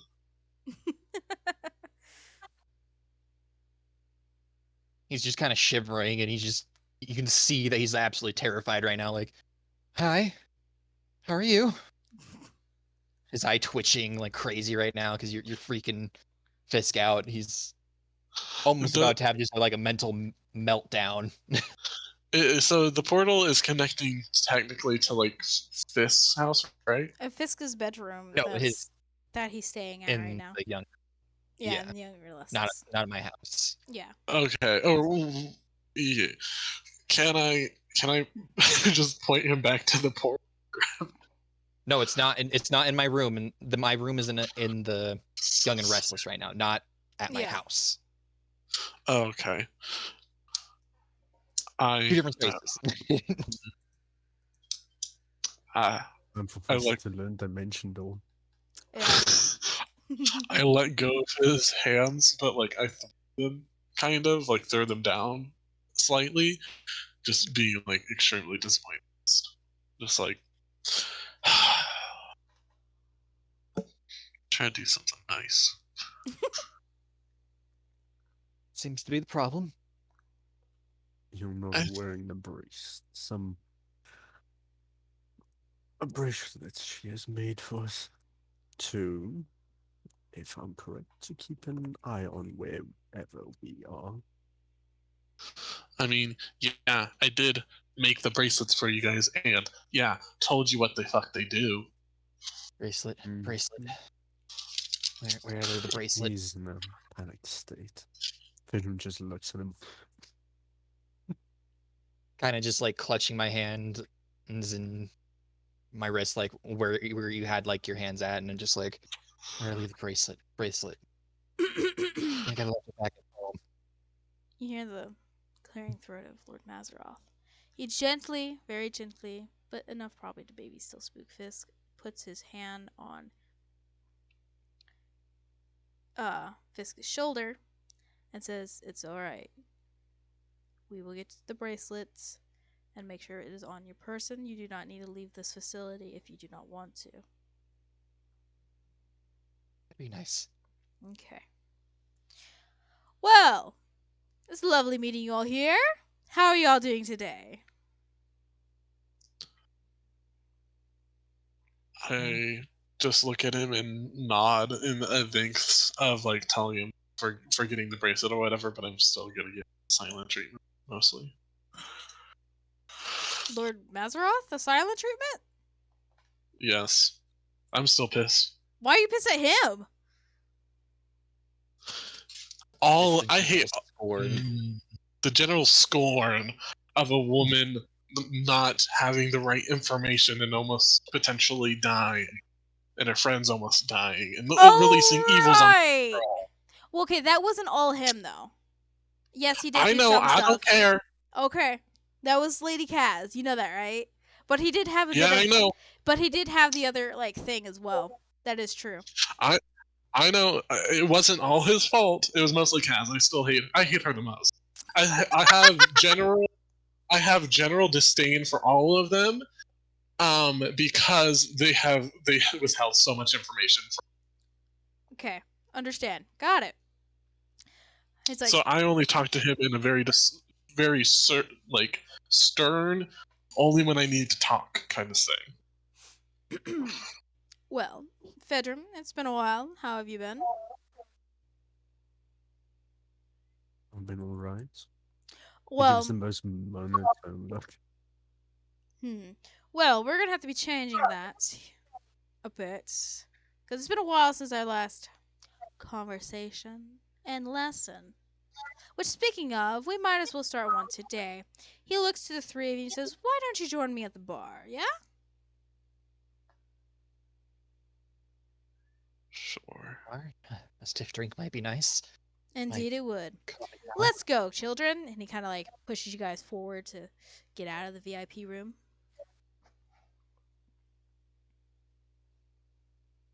He kind of just has to be pushed out, and like his legs are kind of stiff from Paige's glare and look of disdain at him for forgetting the bracelet. So he's just kind of shuffling almost.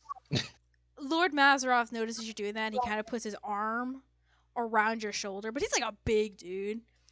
But he's like got his arm behind your shoulders, and he's got it cupped on the other side. And he's starting to like kind of like push you, not meanly, just kind of like push you towards the direction of the bar.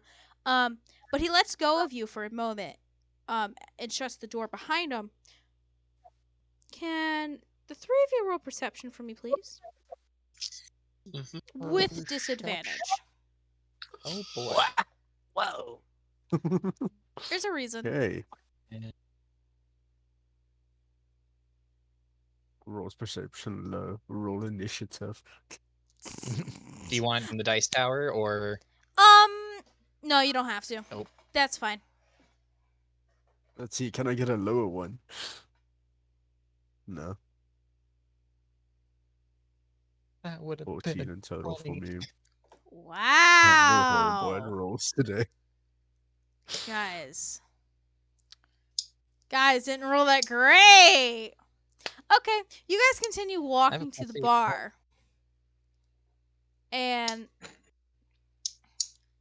see a very still upsetty Kazgan. Now, Kazgan, you do know the owner of the bar's face, which is Lord Mazaroth, but he goes by Mr. M in this realm. All right. Kazgan, how are you doing, my friend? Well, let's see here. Keyholder douchebag, moderately annoying, but I've made Bloody Mary mix, and I feel better now. Got a bit of a tongue on you this morning. Pardon? A tongue. A bit more aggressive this morning. I'm always aggressive. I'm a barbarian at my heart. Yes, but more so than normal is what I'm getting at. I guess. Okay. Well, he looks to Paige, Fisk, and Fedrum, and he says, "Well, don't you get these fine ladies and gentlemen a nice drink of choice? And I'll meet you behind the bar. Okay. I stop preparing whatever. Like, what do you want? I like straighten up my side. Like, crack my back a Goes little. around the bar and makes his own drink. Huh? Is he allowed to? Yeah, he's fine. But Fedram, next time, please do ask. This is his realm turf, not, yours. Fedram just nods. Go ahead. But he's gonna make the other two their drinks, if that's okay, Fedram. You can make mine. You know what I like.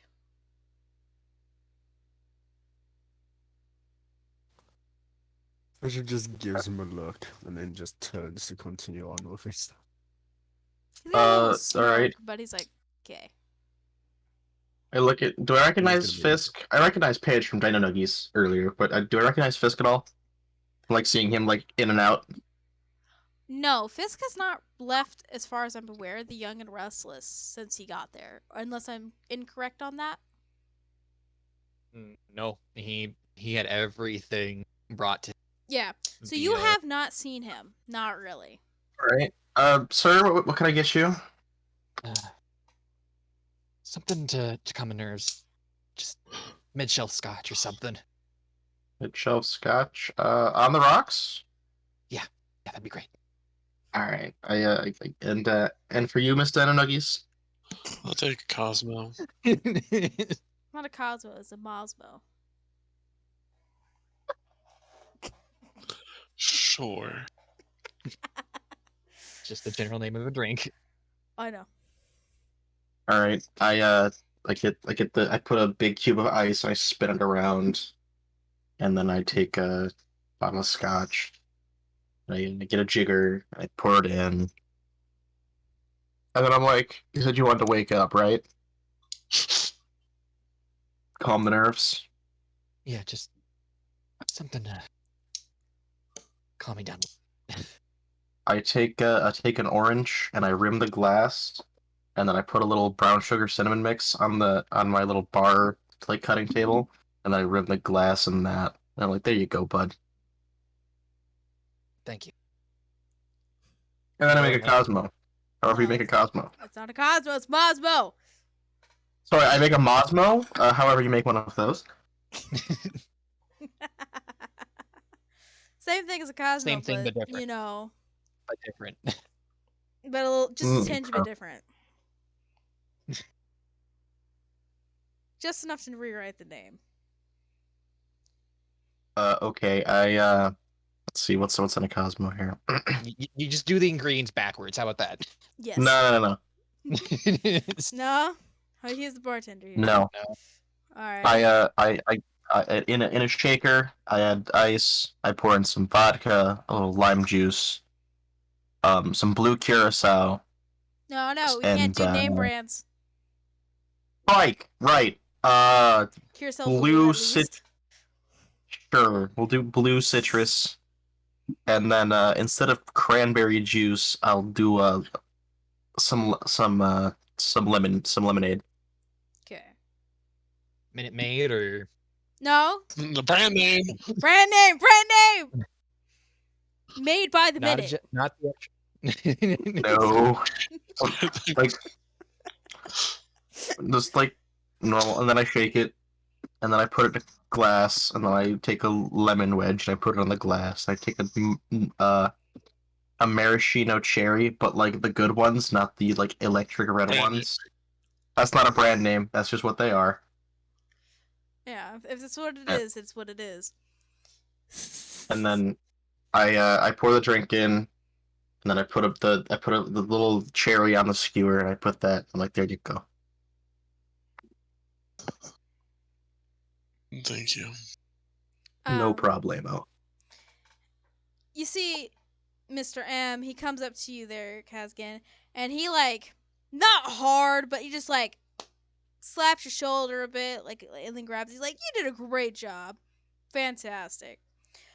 Looks at Fidram. He's like, "Now, huh? Thanks, sir. You're welcome. Keep doing your bar duties. We're gonna be here. Don't pay too much of a heed with us. If you want to make a drink for yourself, that's obviously on the house for right now. That's okay. Kaz even like immediately like brightens up and he's like, "Say less," internally. And he immediately starts like throwing together the biggest like hot toddy rum drink he can think of Uh-huh. just in that amount of time. All right. Um.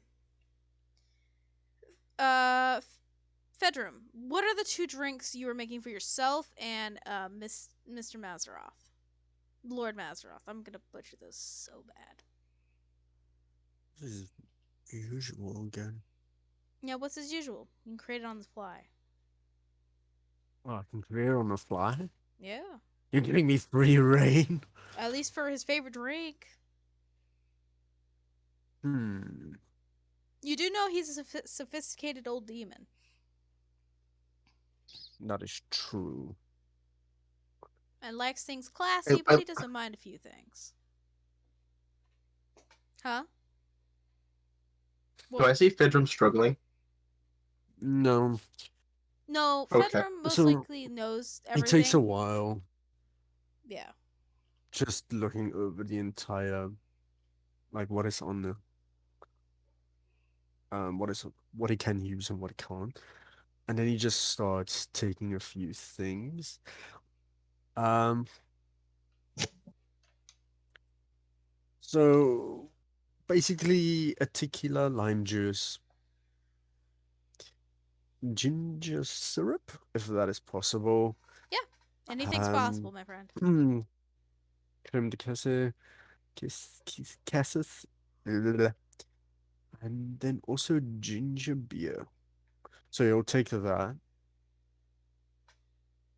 put those two together. He's gonna do a slight different thing with it though.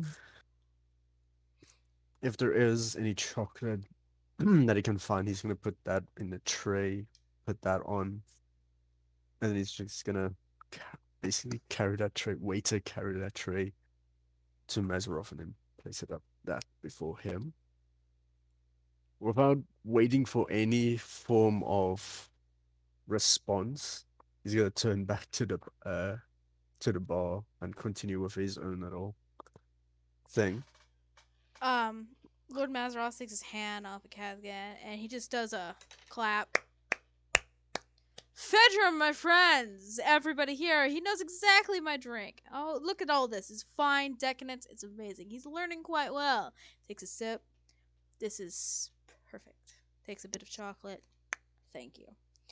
Now, Fedrum, while you get yourself a drink, let's get down to the business of things. Usually we do this in a bit more private and secure place. However, we do need to do things a tinge bit differently this time around. Solely due to the fact that other people are being a tad bit nosy in certain places. People you guys know. But they're being nosy for good reason, but this is more for just us. And our private place right now is kind of not as private as I'd care for. Is that okay with you guys? Sure. He's gonna continue making a black Russian cocktail. Okay. And I'm gonna say Fisk is alright. He's gonna be alright. BRB. So you guys sit there, and before you stop or start talking, we're gonna go over to Lucy. If she is also still here. Hello. Hi! It's been a little while. Yes. You are looking up pictures of this knight, a silver knight on a Yeah. horse. You so far are not seeing really anything about it. You just see like toys or stuff like that from like back in the day when they did stuff like this. However, nothing looks exactly what you're looking for, sorry. Except there is one relatively sketchy website that has the exact same image, but it's sketchy because it just looks sketchy. However, this said website has been recognized by a previous character in a previous session. You don't know this though. But there's a picture of this icon stating, for some reason, it's kind of like a conspiracy website, if this helps. A news conspiracy website. It's like, this icon has been seen all around town lately in small little blips, graffitied, or just stuff going on. And you know what? This started happening after seeing weird appearances up towards the North Forest of Sedale City, up in the different counties, where there's been people mysteriously going missing in said forests. Oh, welcome back, Fisk. Mysteriously going in those forests and not returning. A lot more missing people's persons reports and weird looking creatures coming out of said forest, but nothing has been cited, or if it has, nothing's been on the news or anything like that, which is really weird. And the pictures you see that they have to show proof is really blurry, so they don't look like it would be credible. Yeah. Yeah.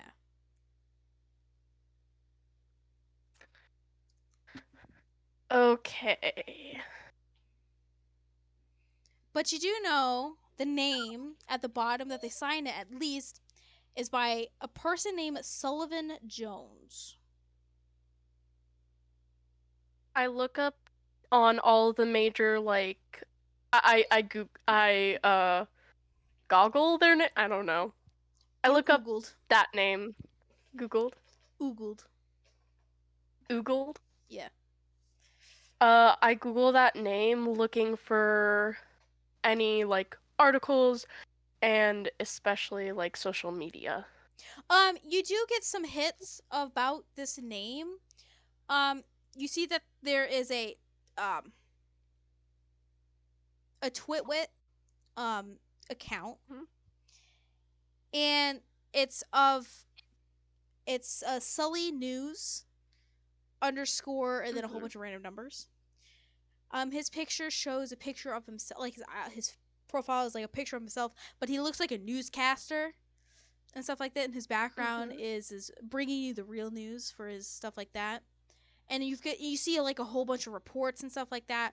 You see the same pictures before, but a lot of the pictures he shows are relatively blurry and not very credible. And it shows that he has been posting it within Sedale City. But in his bios, he says, and I quote, newscasters here to bring you stuff, and then / also average day college student risking his life for ya. So there is that.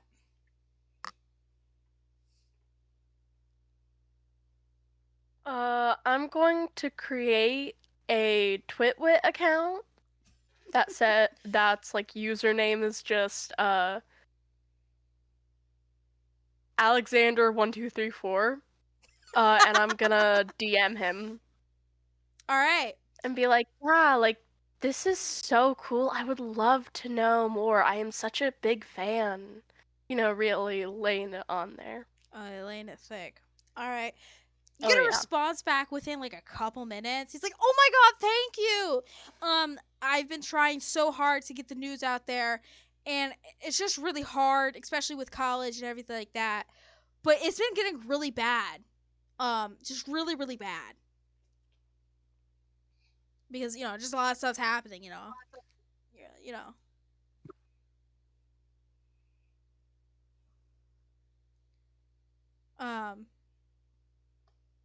And then a few moments afterwards, he says, "Yeah, I've never talked to you before. Is there something you want, you need, something out of the blue, something, just, out of curiosity?" Yeah, I saw this one little picture, and then I text him the picture that I found that looks like it online. I'm like, this is it, and my phone just like glitched and stuff, and I was just started really getting interested, and you're one of the only people who's been like looking through this. So I just didn't know if you had any more information. You see the ellipses at the bottom flick on and off again for about a solid 7 minutes straight. Just back and forth, back and forth. And then eventually he just writes ... and sends that. And then about 5 minutes after that, he just types, "Are you serious?"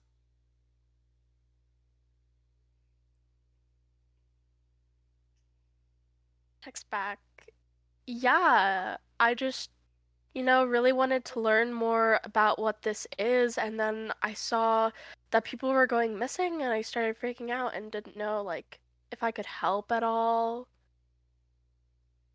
So you said, and then he types, "So you said you had a phone call?"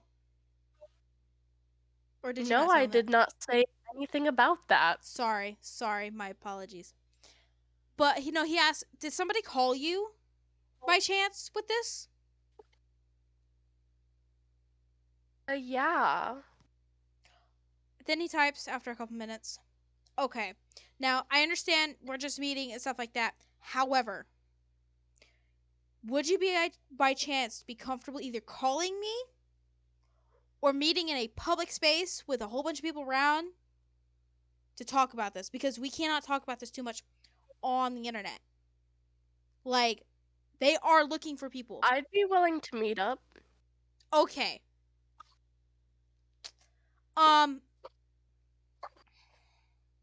No. Ow? Okay. He's like, okay. Where do you live? Like, not your address, but what city do you live in? So I can know. Live kind of right by Faraday University. No fucking way! So do I! Okay. So, do you know a little bit of a cafe, like, down the street on Main Street called, Pipski's? I haven't been in yet, but I've seen it and I've been wanting to go. Okay. Could we meet there? We'll meet in the outside area. We don't have to even go inside unless you want to order or something. Just, yeah. Yeah, we can Okay. do that. Can you do that today? What time is it?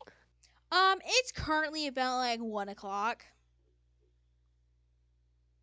in the afternoon. Sorry. I say, yeah, I can do that. Okay. Can we do like 2:30? Sure. Okay, great. Um, bring your phone and any other information you know. I'll meet you there. Okay, thanks. Bye.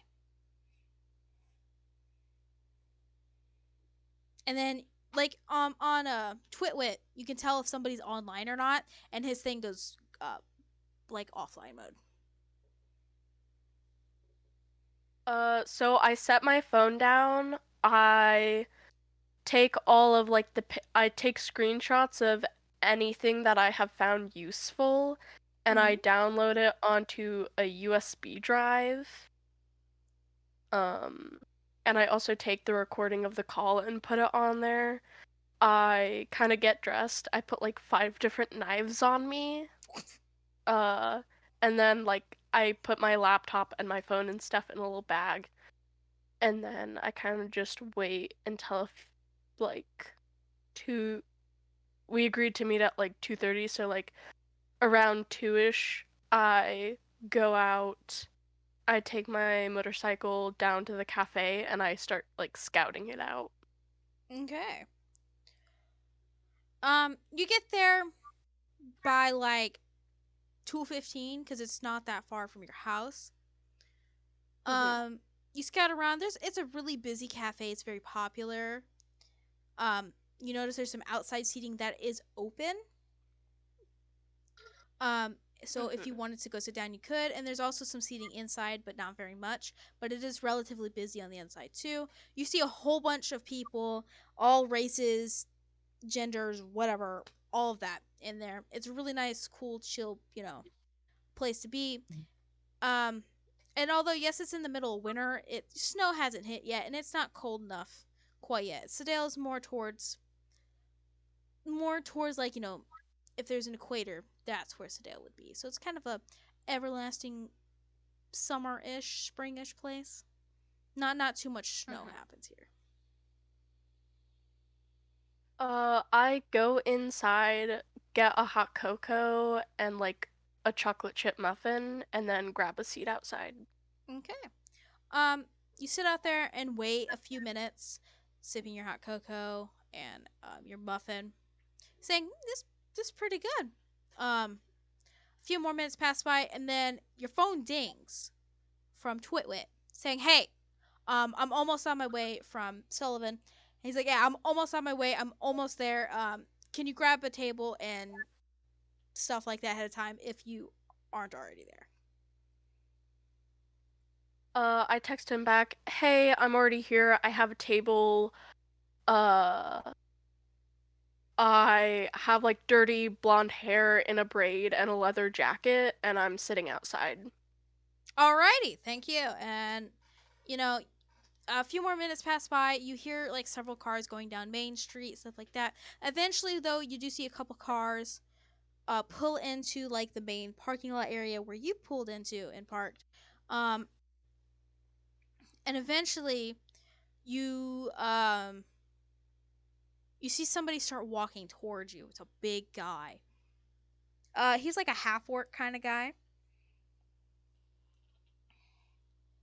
I kind of gently place my hand on a hidden knife that I have, kind of just under the table. I just like have it ready in case this guy is sketchy. Yeah. You do notice though he's got a bit of a crazed look in his eye, but not like he's like cracked down on meth, but like a little crazy, little crazy. He doesn't like run to you, but he's like not even fast walking. He's like gently trying to walk to you, and he puts up his hands, like in his like kind of like in a surrender, and he's like, "Lucy," or I'm sorry, not Lucy. I'm so sorry. Alexander. Yeah, my name's actually Lucy. Sorry, he Can't didn't be say too Lucy. careful. Oh no, that's fine. Well, that's fair. I would go by bios, but Sullivan's pretty cool, so you just call me Sullivan or Jonesy, either way.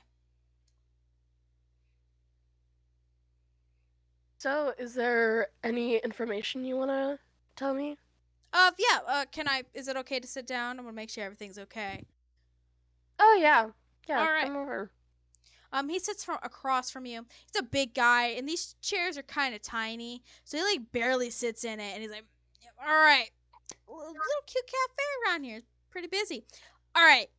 He pulls out a notebook, pencil, and he's like, "Okay, so here's what I know, and then I will ask you. Well, yeah, I'll ask you what you know, and if best you could tell me everything that you can, that'd be great. But like, a lot of people don't believe me, but it'd be great if I could talk to you about this because it's really crazy and really bad." He's getting a little more excited, a little bit tinge bit more crazy look in his eyes, and he's like, "Okay, so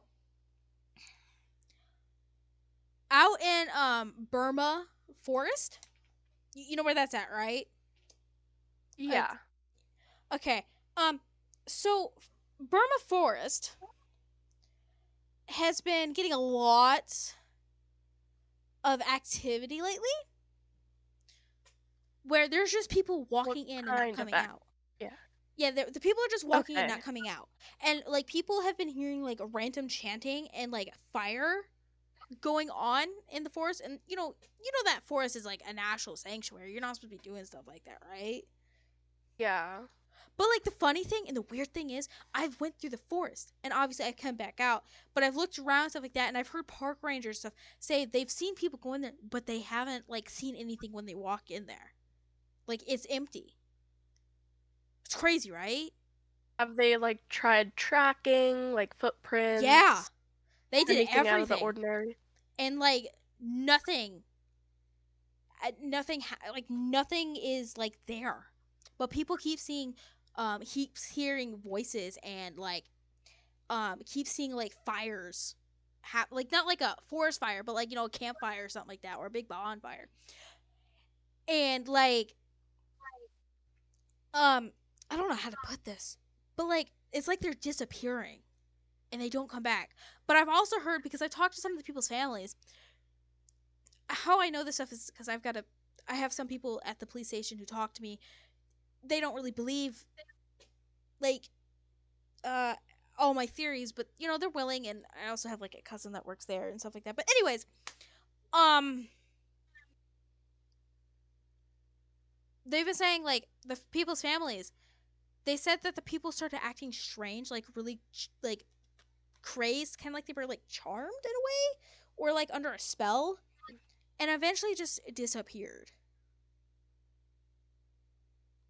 Is there anything like out of the ordinary on their social media? Like, were they posting a lot and then suddenly they stopped, or some of the posts were weird? Um, I've looked, and so far, like nobody really had a social media presence where they would like be different, which is weird. It's mostly people who don't like post a lot on social media or have one.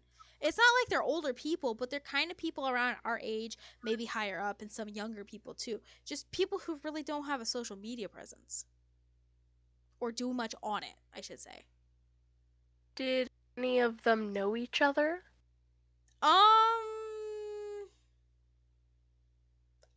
They may have seen each other like at schools at times, but like nothing horribly acquainted. I think it's been more than 50 people, and you'd think, you know, 50 people missing, they'd, you know, do something in the news, but they don't know what's really happening. So you know how they do it. Like Did the things will. families Was it the families who first reported them missing? I think so, or like friends and families, Mhm. and like Has like the police been super public about, hey, this person's missing, help us find them? Because sometimes they've done that in the past. no, actually they haven't, because anything that is posted online, for some reason, that's saying something like, "Hey, we need help with this missing person." Like they've done news reports and everything is just, nothing is showing up. It's either like the police are hiding something or something else is happening, which is really really weird, because if you post something on the internet, or sorry, netwit, or sorry, the fuck, and the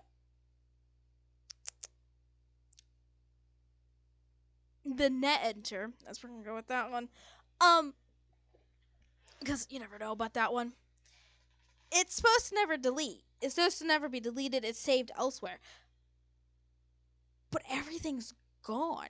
And as well as this is a bizarre thing though, I've went back to these people's families to talk to them about these people, and apparently they don't know who I'm talking about. It is like their whole life has been erased.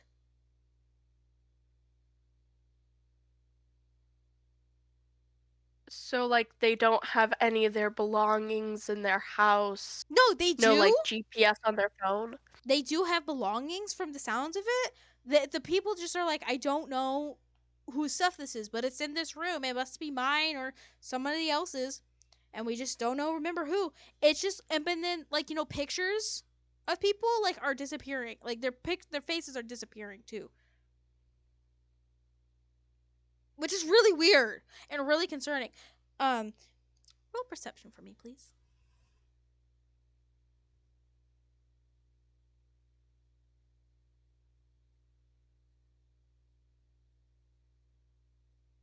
I can't find that. Perception. Oh wait, I see it. Yeah. That is not a dice. um, there is a way to do it. I gotta find people. Oh, so many things are different. I am able. Huh? What? What? I said I am a people. You're an apple? No, people. Oh. I forget how to do it. Hey, Alex, how do you roll There's for just a perception? number. So you open up your character sheet, and then you go to your Uh-huh. skills, and then you click the little perception button with the dice on it. So Oh, like, it's like Oh. right next to it. By the Very plus. teeny tiny. It's teeny tiny. Teeny little tiny thing. Itty It's bitty right by the little- total, like just to the left Yeah, of the I'm Yeah. trying to find okay. Yeah. I think I had a star. On it. Dice tower or Nope. Either Nope. way is fine. Wait, where did Bad. that dice go? What the hell? It fucking Oh! deleted itself. Oh well. That thing Well- went to space. did that not work? Nope. You might have to drag Okay, it over. good. You have to drag it over to that. All right. Okay. You notice as he's Nice. like Good job. talking more and more, his eyes are starting to water like he's about to cry.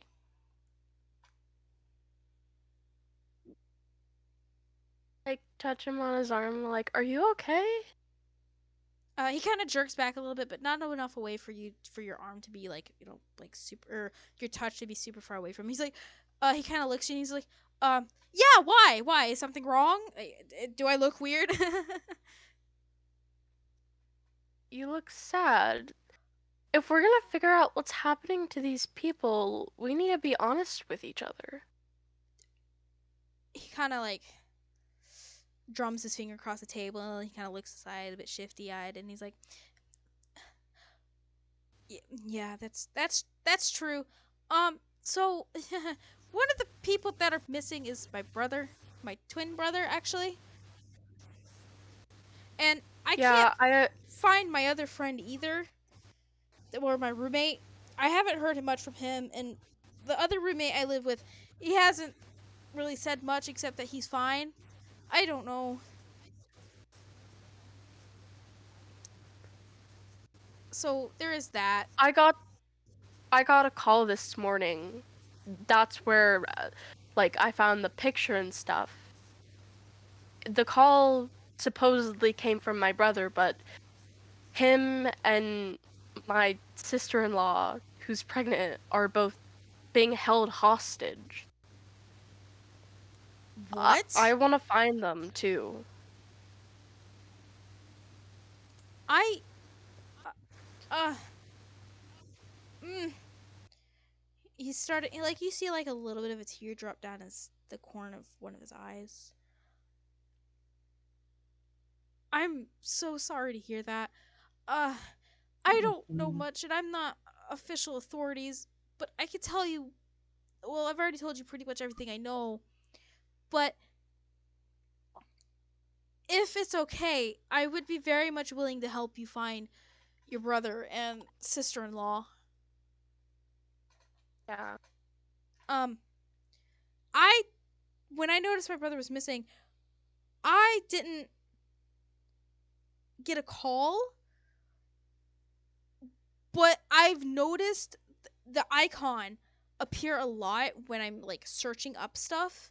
Kind of like it's like instead of you know how when you open up an image or not, sorry, an image, but like you're scrolling through stuff and like there'll be ads and stuff like that. Yeah. So those ads have been replaced with the icon of that. Yeah, the horse. Yeah, the knight on a horse. Mhm. And I've went to other machines, Yeah. not just my own and not my own phone and stuff like that, and I'm getting the same thing, which is really weird. Have you tried like looking over people you don't know, like people who you don't know, their shoulder? Have you seen that it's happening to them too? I never thought about to do that. Here, Mhm. if it's okay, can we try that now? Sure. Okay. If you want, we can go inside real quick. I can go order something, and I'll like kind of look. Yeah. Okay. Do you want me to come with you? If that's okay. Yeah, Okay. I'll come with you. I like pick up my bag and take it with me Okay. and like leave the table. Oh shit. Oopsie. Anyways, you guys start walking inside, and he's like, kind of like not, like he's like trying to side-eyed glance towards things, make sure not look like I'm looking at your phone and stuff like that. He's kind of looking though, just enough. Yeah. Do you also look at the phones? Yes. Okay. But I'm more obvious about it because I'm just a snoopy person. All right. You look around and see the same thing that he was talking about, Mm-hmm. where there's just icons of that horse or that knight Mm-hmm. on the horse. He eventually gets to the counter. You notice he's shaking a little bit. Just a little bit, but not Mm-hmm. terribly much. And he says, "Hi, can I get a what's good here? Can I get a mango banana cherry smoothie, please, with whipped cream and with like slices of kiwi on top, please?" Um, Lucy, is there anything that you would like? He looks back to you. You guys got milkshakes? Yeah, you see the person in the back. It's like, yeah, we have Yeah. milkshakes. What kind do you want? Just like a chocolate. Okay. And then Sullivan, he's like, "Can I also get a raisin muffin, please?" And they're like, "That'll be a total of 200 or 25 silver pieces." And he's like, "Okay. Can we have the little buzzer thing so you can deliver it outside?" And they're like, "Yeah, sure." They give you guys a little table buzzer thing. And he's like, "Okay, we can go back out and sit where we're at, if that's okay, right, Lucy?" Go. Okay. You still notice that he's looking back at the phones, and if you do the same, you still see the same things. He sits down. When you sit down across from him, you feel the table trembling because he's shaking so much.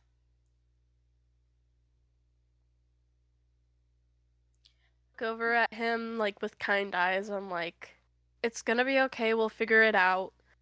But I don't know about you, but when they called me, they said that they didn't need him for months.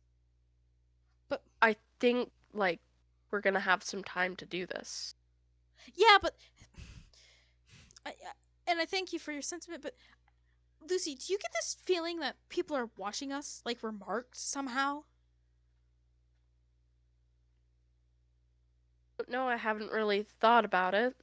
Because this is, I don't know, very strange and crazy. And I guarantee if we went to somebody that's sitting right next to us and we explain the same thing, they're gonna look at us like we're crazy people. Which, I mean, is fine, but it's just a lot. Yeah. And you saw on other people's devices the same pictures, right? Yeah. Did you see that too? Mm-hmm. No. It must either be in our heads that our heads are automatically doing that, or for some reason, wherever we go, it happens. But how does this happen? But How did they do this? And why? If because do you have location on any of your devices on? no, I keep that all off. Okay. I go into my phone and also turn off location. What I'm thinking is that and I'm talking to him. Mm-hmm. It could either be that someone has gotten into our heads or something, and somehow we've. Quick question: where did you first see the knight on a horse again? Well, the funny thing is, uh, I didn't see it first. My brother did. He mentioned seeing stuff around school at Faraday College. Seeing some things, but then it got worse. But then it stopped. Like a couple weeks ago. And then all of a sudden after that, he disappeared. Okay. And it's also funny is that This. You go ahead. sorry, it's just a coincidence too because there's a scholarship he was a part of that was called oh Jiminy, I don't remember. It had something to do with horsemen or like knights, which is ironic, right? It's crazy. It's it's just how do I put this? A coincidence, right? Please tell me it's coincidence. Look at him with a very sad, grim look. Like pity, almost. You see that he's just kind of like seeing more things clicking as you're sitting there. Things that he hasn't necessarily thought about because he's not really talked to anybody else who's had roughly the same experience. And he is just kind of, in a sense, going through it. And he's very much not okay right now.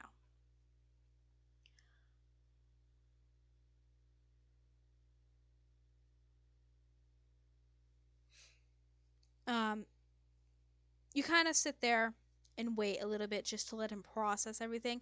While you're doing that, your food and drinks have been delivered, and he's just he's kind of has right now his hands in his head looking down at the table, just in complete just shock, maybe a bit of a denial. He doesn't know what to do, essentially, and he doesn't know how to feel. Yeah. Yeah.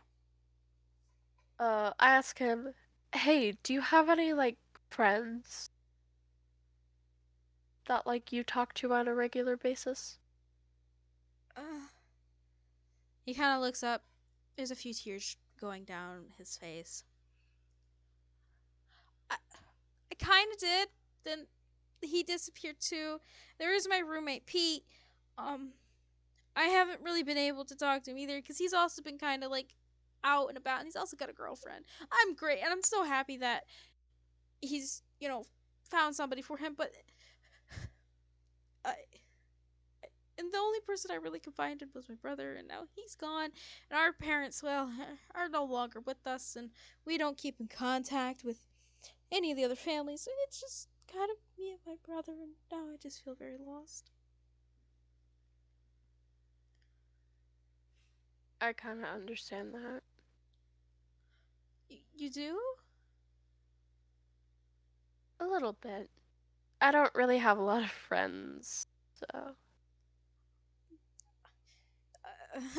Well, if you'd like, and if it's not too bold or forward, I suppose you could call me a friend or an acquaintance, whatever's comfortable with you at this point.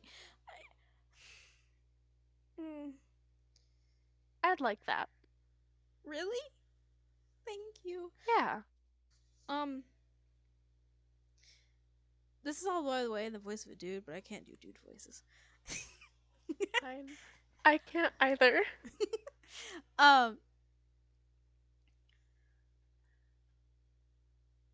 Eventually, the shaking has subsided a bit. There's more tears still going down his face, but he's not full-fledged crying, just silent tears. He looks up, takes a bit of a drink of his weird smoothie. Takes a bite of the kiwi slices. It's a bit of his raisin muffin. You see that as he's doing all this, he's calming down a bit. He looks to you and he says, "We're gonna find them, right?" However, if we're gonna find them, we have to go ahead and start gathering information, seeing if any other people have been experiencing anything like this. Of course. So, Um, I think maybe I can try to talk to Pete about this because he likes being online a lot, and he sees stuff, and I and if that's okay, I won't go into detail about your situation if you are uncomfortable with that, but I will talk yeah. about some things. Has he seen the Knight on a Horse yet? I don't know, but I don't think so. Mm-hmm. Something that I've possibly been thinking about is, what if this is some sort of spell, or like a spell that can transfer from one person to another, that makes you sick, that makes you like act weird, like the people who've gone missing, until like you go into the woods. It could possibly be triggered uh like visually. Have you ever seen Things Stranger? Yeah, I love that show at Flit and X. What? That's a great show. Sorry. Um, Do you remember in the newest season how, you know, uh they have those weird visions uh, as I haven't seen the new season. I kind of been trying to. oh, well, Sorry. sorry for the spoiler. It's okay. It's all right. But I think I understand what you're getting at. Hmm. So, Maybe seeing these things is one of the like symptoms. yeah. So we're infected. Okay. And I wonder how this virus, we'll call it, gets Hmm. spread, because there's no way it doesn't get spread, because the people that have been missing don't really correlate with one another, but they are still gone in the same way. And another So thing it could too. be. Mhm. Sorry, go ahead. It could be that maybe when you first see the horse, it gets implanted, but because before that call, I had never really seen it. Yeah. So maybe it has something to do with online. Mhm.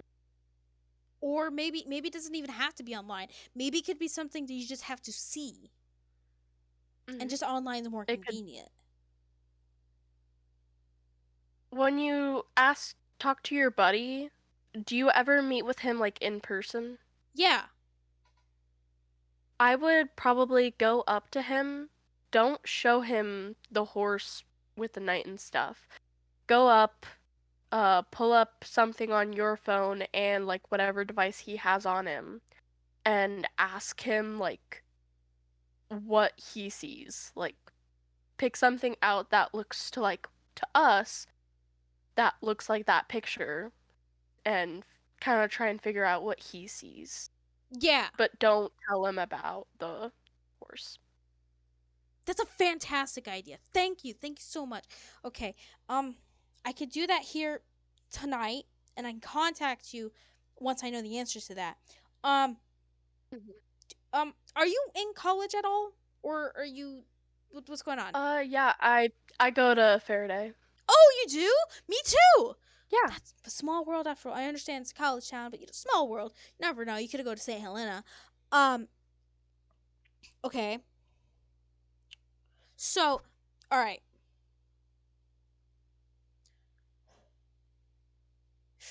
Okay. It's a plan. It's a start. Okay. Um point, we should also try to figure out if there are any other images besides just the ones online that look like that shouldn't be. Like if any other images that aren't online are being distorted in our eyes.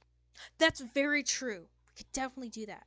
We'll have to like get together again and start doing stuff like that. But we need like a, if it makes sense, like a fresh device that is not really connected to us, which I think I can figure out somebody who could do that for me. One moment. Okay. You see him when he talks. He talks with his hands and he's kind of looking around. He gets very animated, is what I'm trying to say, because I forgot the word. He gets very animated about everything. And eventually, you notice he's looking to the side. Now, across the street, very conveniently, is the Young and Restless nightclub. You know of this place, but you know it's maybe not your scene. But you notice a halfling person walking in front, going towards the the entrance of the bar. And you notice that Sullivan stops, directly turns almost his whole body, and he's like, "Holy crap!" And he looks right. He's like, "Holy crap! That's Pete. We can go ask him now." Do you want to go ask him? Do you think it would be okay? Yeah, let's go. Okay, let's go. All right, so he like quickly gives up. He almost like knocks over the damn table and like your guys' drinks, but somehow magically that doesn't happen. He's like, grab your stuff, let's go. He's kind of like fumbling with everything, and he like shoves the whole rest. Like he took like a nibble out of the raisin muffin, and then he just shoves the whole rest of it in his mouth. He's like, it's pretty good. But anyways, let's go. And it's across the street. So you guys kind of wait for the cars to go. You go to a crosswalk, be safe. And go eventually, to a crosswalk. Yeah, you go to a crosswalk. Gotta be safe. Ugh. I know. Well, Sullivan, he's like, we gotta be safe. And also, people are crazy here. You never know. So he goes across. You guys get across the crosswalk. And you guys are just bolting to the place that Pete was at. You guys get to the door. And it's locked. Sullivan just starts banging on the door. And he's like, "Hey, Pete, let me in. Pete, what are you doing here? What's going on?" Can I, pick the lock? Yeah, you can start picking the lock if you'd like. Oh, yeah. You start to get out your tools, and he's like, "That's a good idea." And he's kind of like banging on the door to try to get somebody to come and get him just in case. And you open the door, and you see this really big guy in a suit. He looks really mean, angry, but he's sophisticated. He's got like some rings on his fingers and stuff like that. He's got an earring on one side. But he looks angry and a little pissed off, rightfully so. He looks at the both of you and says, "Can I help you?" The door was unlocked, and we saw our buddy come in, and we were just like, wanting to chat up with him. We haven't seen him in a while, so. And have you contacted him to meet up elsewhere and not destroy my property? Your property, what are you talking about? Yes, I'm the owner of this establishment where your friend here was beating down my door. I'm really sorry about him. Yeah, I'm really sorry, but we really need to talk to him. He didn't understand if it was a push or a pull, and so he automatically was just like, thought it was locked or something. Uh-huh. Okay. But it was locked, and he notices your tools in your hands. And I see you were trying to also break and entering. No, I just thought, the door was jammed. It happens, all the time at my house. Uh-huh. Well, do you know the name of said friend, and I can go see if I can go get him? Yeah. His name's Pete. He just walked in here. He's a little halfling guy. You see that, Sullivan's getting real excited, stuff like that. And he's like, oh my god. Pete, what is he doing here? This is also not his scene. What the hell? And he's like, Pete. Love you, gent. I'll go get him.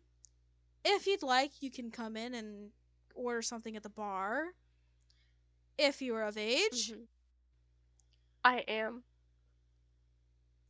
He looks at Sullivan. He's like, yeah, I am, but I need to talk to Pete. And you guys walk in and see the other fellows sitting at the bar about to have a conversation. He goes to the back rooms, or not the back rooms. He goes to the VIP area, but you don't know it's VIP, but just for everyone else's convenience. Yeah. Opens the door, and he doesn't come back. You guys go sit at the bar. He's a couple seats away from the other people. You see Kazgin, sorry. Kazgin, yeah, whatever. Walk over to you guys. And that's where we're in the session.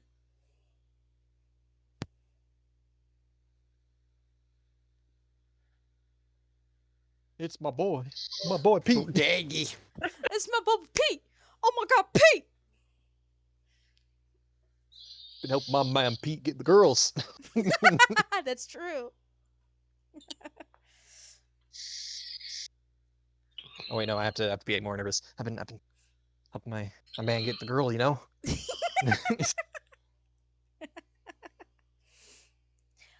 So Oh, you Gotta get yeah. him, he's Huh? not so scared to talk to girls. What?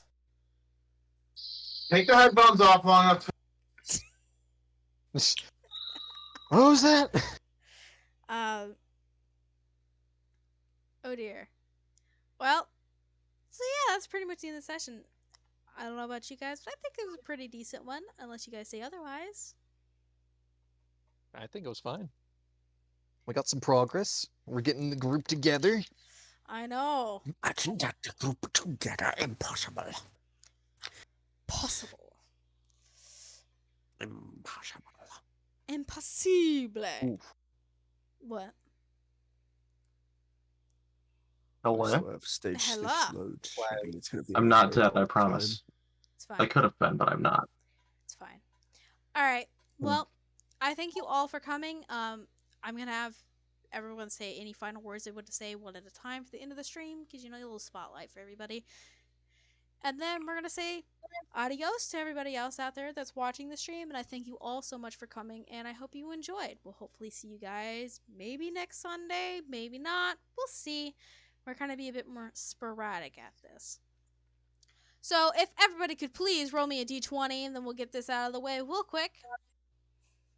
Oh, what's the D20 for? D20? Who Hey, did? Jude. Let's see how fast. How Who's fast? that? No, that was Rolling disadvantage. That one. And, Excellent. well, advantage it's roll, so Yeah, it was a nine. It could have been a 19. Wow. okay. All right, Paige and Kazgin, please re-roll again. That's fantastic. I'm glad we could see that on fucking screen. All Oh right. my fucking dude. that's 2 nat ones. I know, in a No, row. You're welcome. That is terrifying. Kazgin, All roll right, again Lucy. for me, please. And Wait. Fidgerman, why are you guys rolling the same shit? You know what? Just fucking throw it in the dice tower, and I'll go from there. Everybody do it again in the dice tower. Oh, I'm doing my own thing. Oh my god. Everybody do it again in the dice tower. Alright. Scuffed as intended. That's true. But you guys didn't roll a fucking duplicate. Anyways, Mr. Kazgim, do you have any final words to say for anybody there at home? Or anything you wish to shout out or promote? Whatever, I don't care. That goes for anybody here as well. Nothing at the moment. Alright. There's your spotlight. Alright, Fisk, anything you'd like to say for the lovely audience at home? Stay in school. Don't do drugs. Be generally good people. Fair enough. Fisk, or not Fisk, sorry, Fedrum, anything you gotta say? Yes, kids. Always be respectful. He has a gun. Go do a crime. Hey, not legally obligated or inclined or anything like that, or a part of what the hell he just said. Lucy, anything you'd like to say to the people at home?